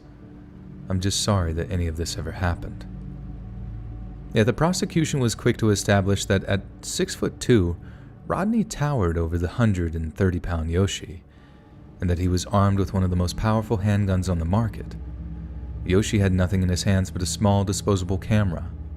What's more, the two teens had actually announced themselves upon arrival, as both Rodney and Bonnie testified that they were only aware that someone was outside because they'd rang the doorbell. They weren't sneaking around the property, probing for an entry point. All they'd done was call at the wrong house. The police officer was first arrested.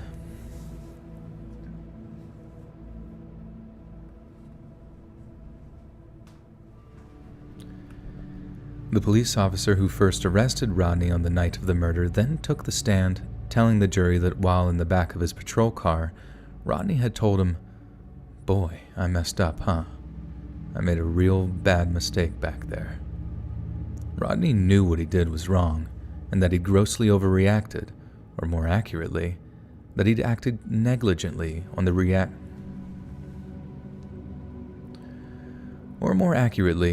that he'd acted negligently on the overreaction of his wife, Bonnie. This was the pretty much. This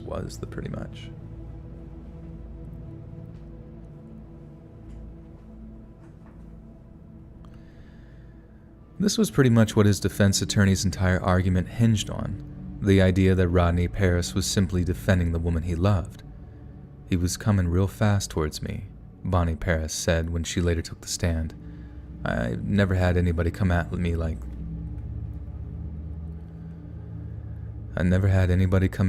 that before in my life. I was terrified. There was no thinking involved. I wish I could have thought. If only I just stopped to think.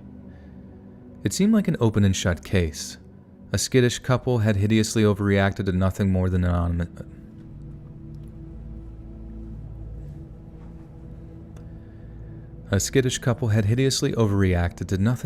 an honest mistake, and a teenage boy had lost his life as a result. But just after a week after the trial began, the world was once again horrified when the jury returned a verdict of not guilty, after deliberating for just 3 hours. A courtroom full of spectators burst into spontaneous applause when they heard the news. Yet thankfully, Rodney didn't get away completely scot-free. Following a civil suit filed by the Hattori family, the Supreme Court of Louisiana ordered Rodney to pay over $500,000 in damages to Yoshiro's grieving relatives. As of 2013, it was reported that Rodney was divorced, broke, and living in a Louisiana park. Oh, here we go again. Just kidding. Kendra with a 5 says, "Appreciate these late night streams. I'm a night shift worker, and this keeps my gears turning while at work." That's awesome. Night shift life. I know the vibe. And thank you for the 5. As of 2013, it was reported that Rodney was divorced, broke, and living in a Louisiana trailer park. As of 2013, it was reported that Rodney had penis. Fuck. As of 2013, it was reported that Rodney was divorced, broke, and living in a Louisiana. Dude, any of like the connector words to the word Louisiana? In a Louisiana. I feel like it should have another syllable, not just that one.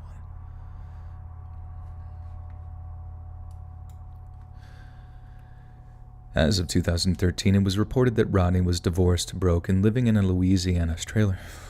It's like this is too much for my brain, man. As of 2013, it was reported that Rodney was divorced, broke, and living in a Louisiana. Is it? There's got to be more to this word. Louisiana. In a Louisiana. As of 2013, it was reported that Rodney was divorced, broke, and living in a Louisiana trailer park. He may have escaped justice, but he clearly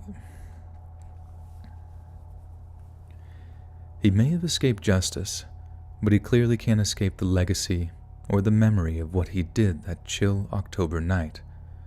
Rodney Paris is a man plagued by the closest thing to an actual real-life ghost, a sense of crippling, haunting, and unshakable guilt. Oh my God, that was pain. That poor fucking kid, man. That's so fucked. Rodney, get your gun. Rodney, get your fucking gun. There's trick-or-treaters, Rodney. Fucking kill them. Like, what the fuck, man? What a fucking psychopath.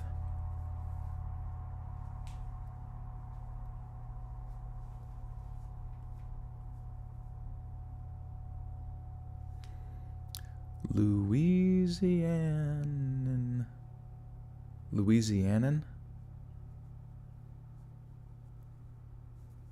I wonder if there's a French way to say this shit.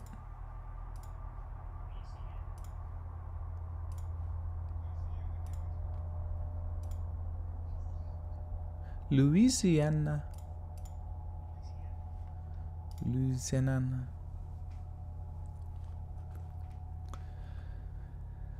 Halloween night of 1982 started out just like any other for Marvin and Ethel Brandlin.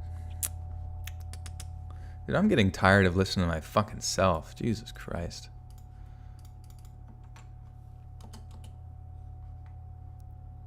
Brandland. Louisiana. When I can say it individually, but whenever it has like a word before it, that's what fucks me up. It's like, I don't even know. Maybe it's a vowel? Maybe it's vowels? No. Some sort of connector word before Louisiana is just like...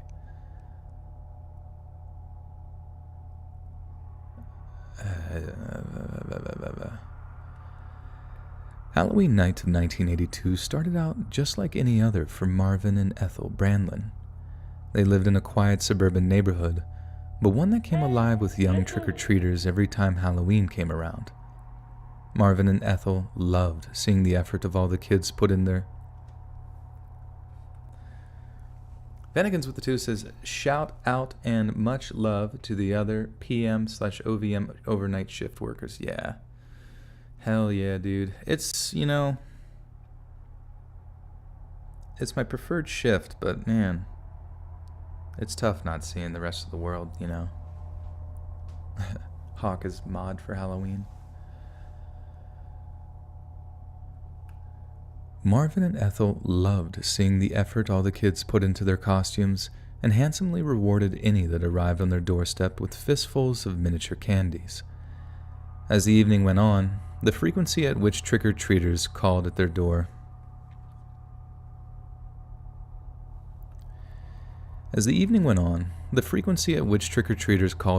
began to dwindle, and by around 10 p.m., the Brandlins believe that they've been undisturbed for the... As the evening went on, the frequency of which... I give up, man. I'm tired.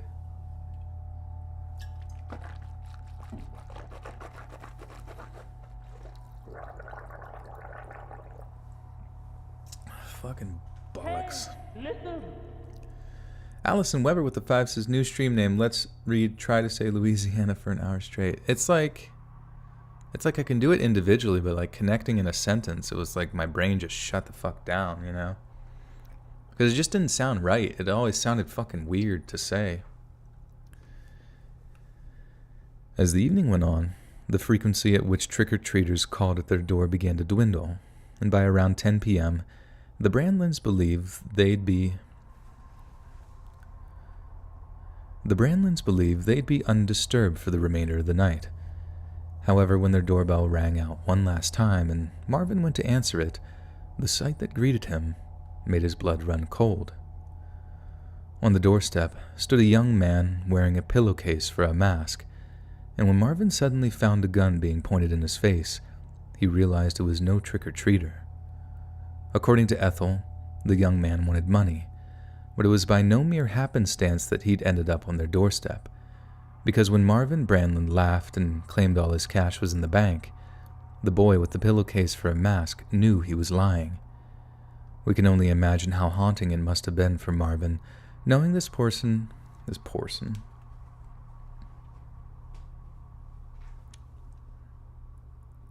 Do it be squirtin' dough? Good question. Hey, listen. Kendra with the 5 says petition to call Louisiana the Wheezy L. It should. Let's start it. How long have I been awake? That's what I'm saying. Like, my sleep schedule's so fucked. I didn't get out of bed till like really late today, so I don't fucking know.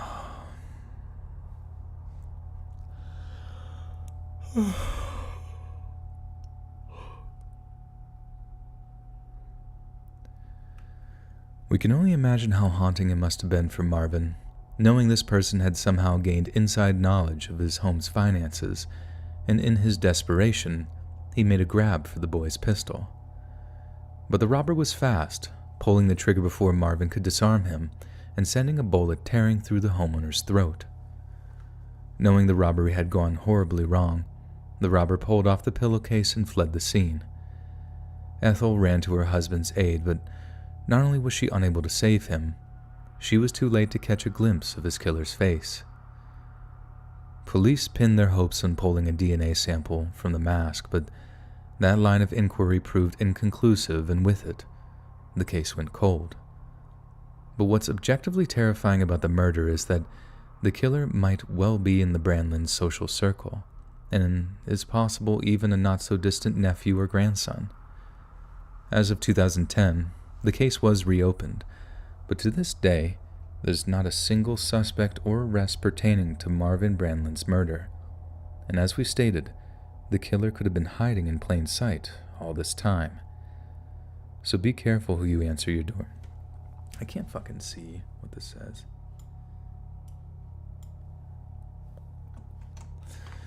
Da-na-na-na-na-na-na. Da-na-na-na-na-na-na-na. Da-na-na-na-na-na-na. Word. No. Google. Actually. Oh no. Son of a bitch. Google Doc. Let me just put it in a Google Doc. In a Google Dick. Okay.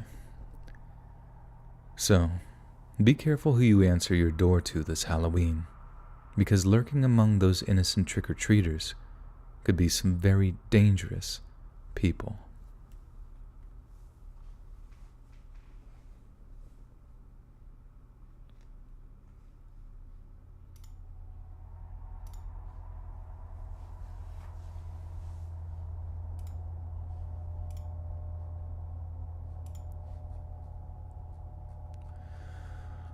Okay, last story.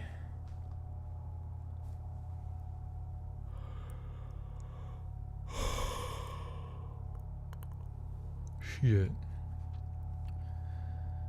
On Halloween night of 1998, an African-American man in his early 20s by the name of Carl Jackson was driving his girlfriend and her young son home through the New York City borough of the Bronx, when suddenly, an egg slammed into his car windshield. Egging, a popular but degenerate Halloween tradition in which innocent, unsuspecting people are pelted with raw eggs. Most of the time, the intention is fairly innocent, and the result is nothing but some mild humiliation. But sometimes, childish pranks can lead to frighteningly volatile consequences.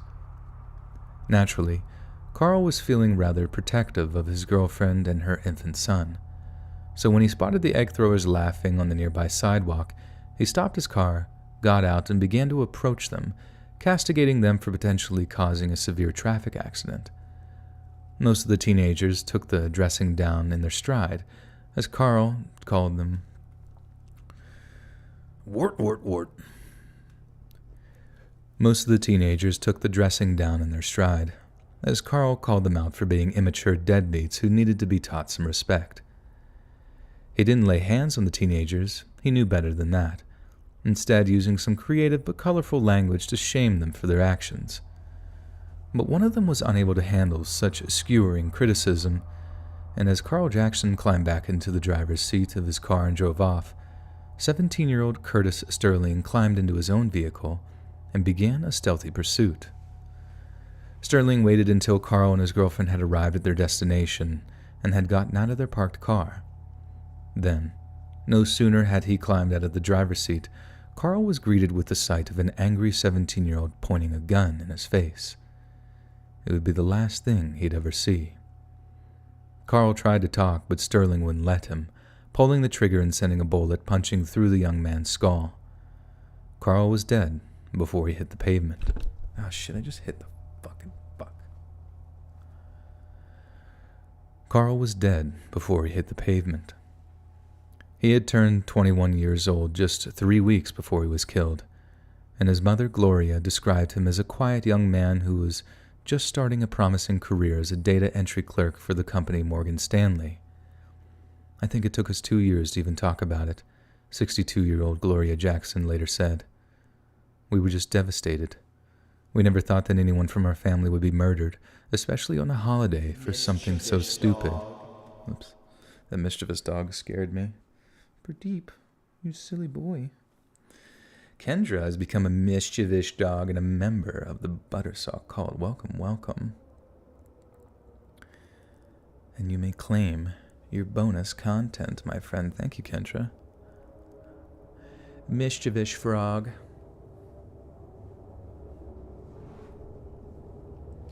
Sometimes frogs can be rather mischievous. Okay. Curtis Sterling. Oh, fuck.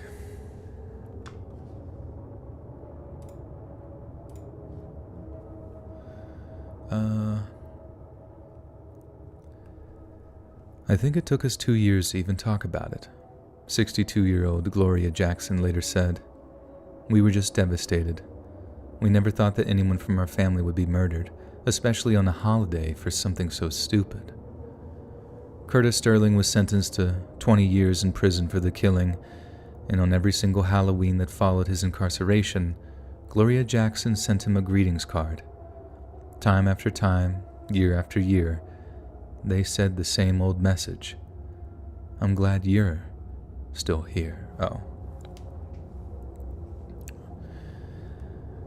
Time after time, year after year, they said the same old message. I'm glad you're still here.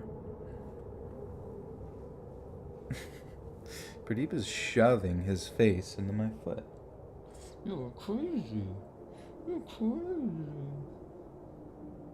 Oh my gosh. Oh my gosh. He's a cat. Oh shit, friends, we did it.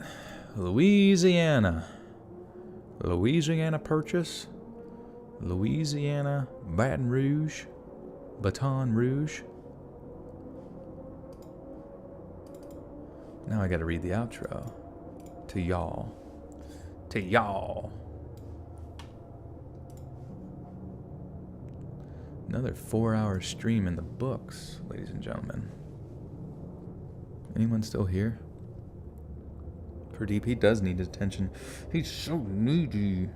He's such a needy boy. And now he gets squished. You must squish the cat. Our table! It's broken! Probably say that. Hey friends, thanks for listening. Click that notification bell to be alerted on... Click that notification bell to be alerted of all future narrations. I release every Monday, Wednesday, Friday at 7 p.m. Eastern Standard Time. If you got a story, be sure to submit them to my subreddit, r/Let'sReadOfficial, and maybe even hear your story featured on the next video.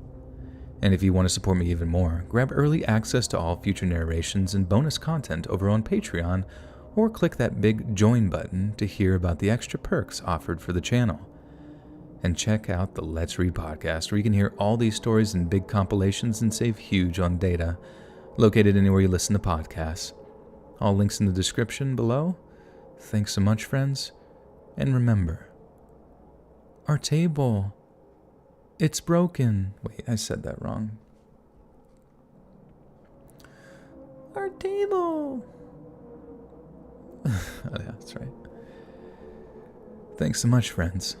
And remember, oh no, our table. It's broken. Louisiana. I have a cat. I do have a cat. He's a little black kitten boy. Well, he's not really a kitten, but he's a 6-year-old kitten. 7-year-old kitten. You're crazy. You're nuts. You're nuts, so. He's so crazy. He's so crazy. He is absolutely bonkers. Bonkers. Well, guys, thank you for everything. Thank you for being patient with my psycho brain and shit. Vatican says, remember to boop the newts. The newts for all the black cats. Am I booping your newts?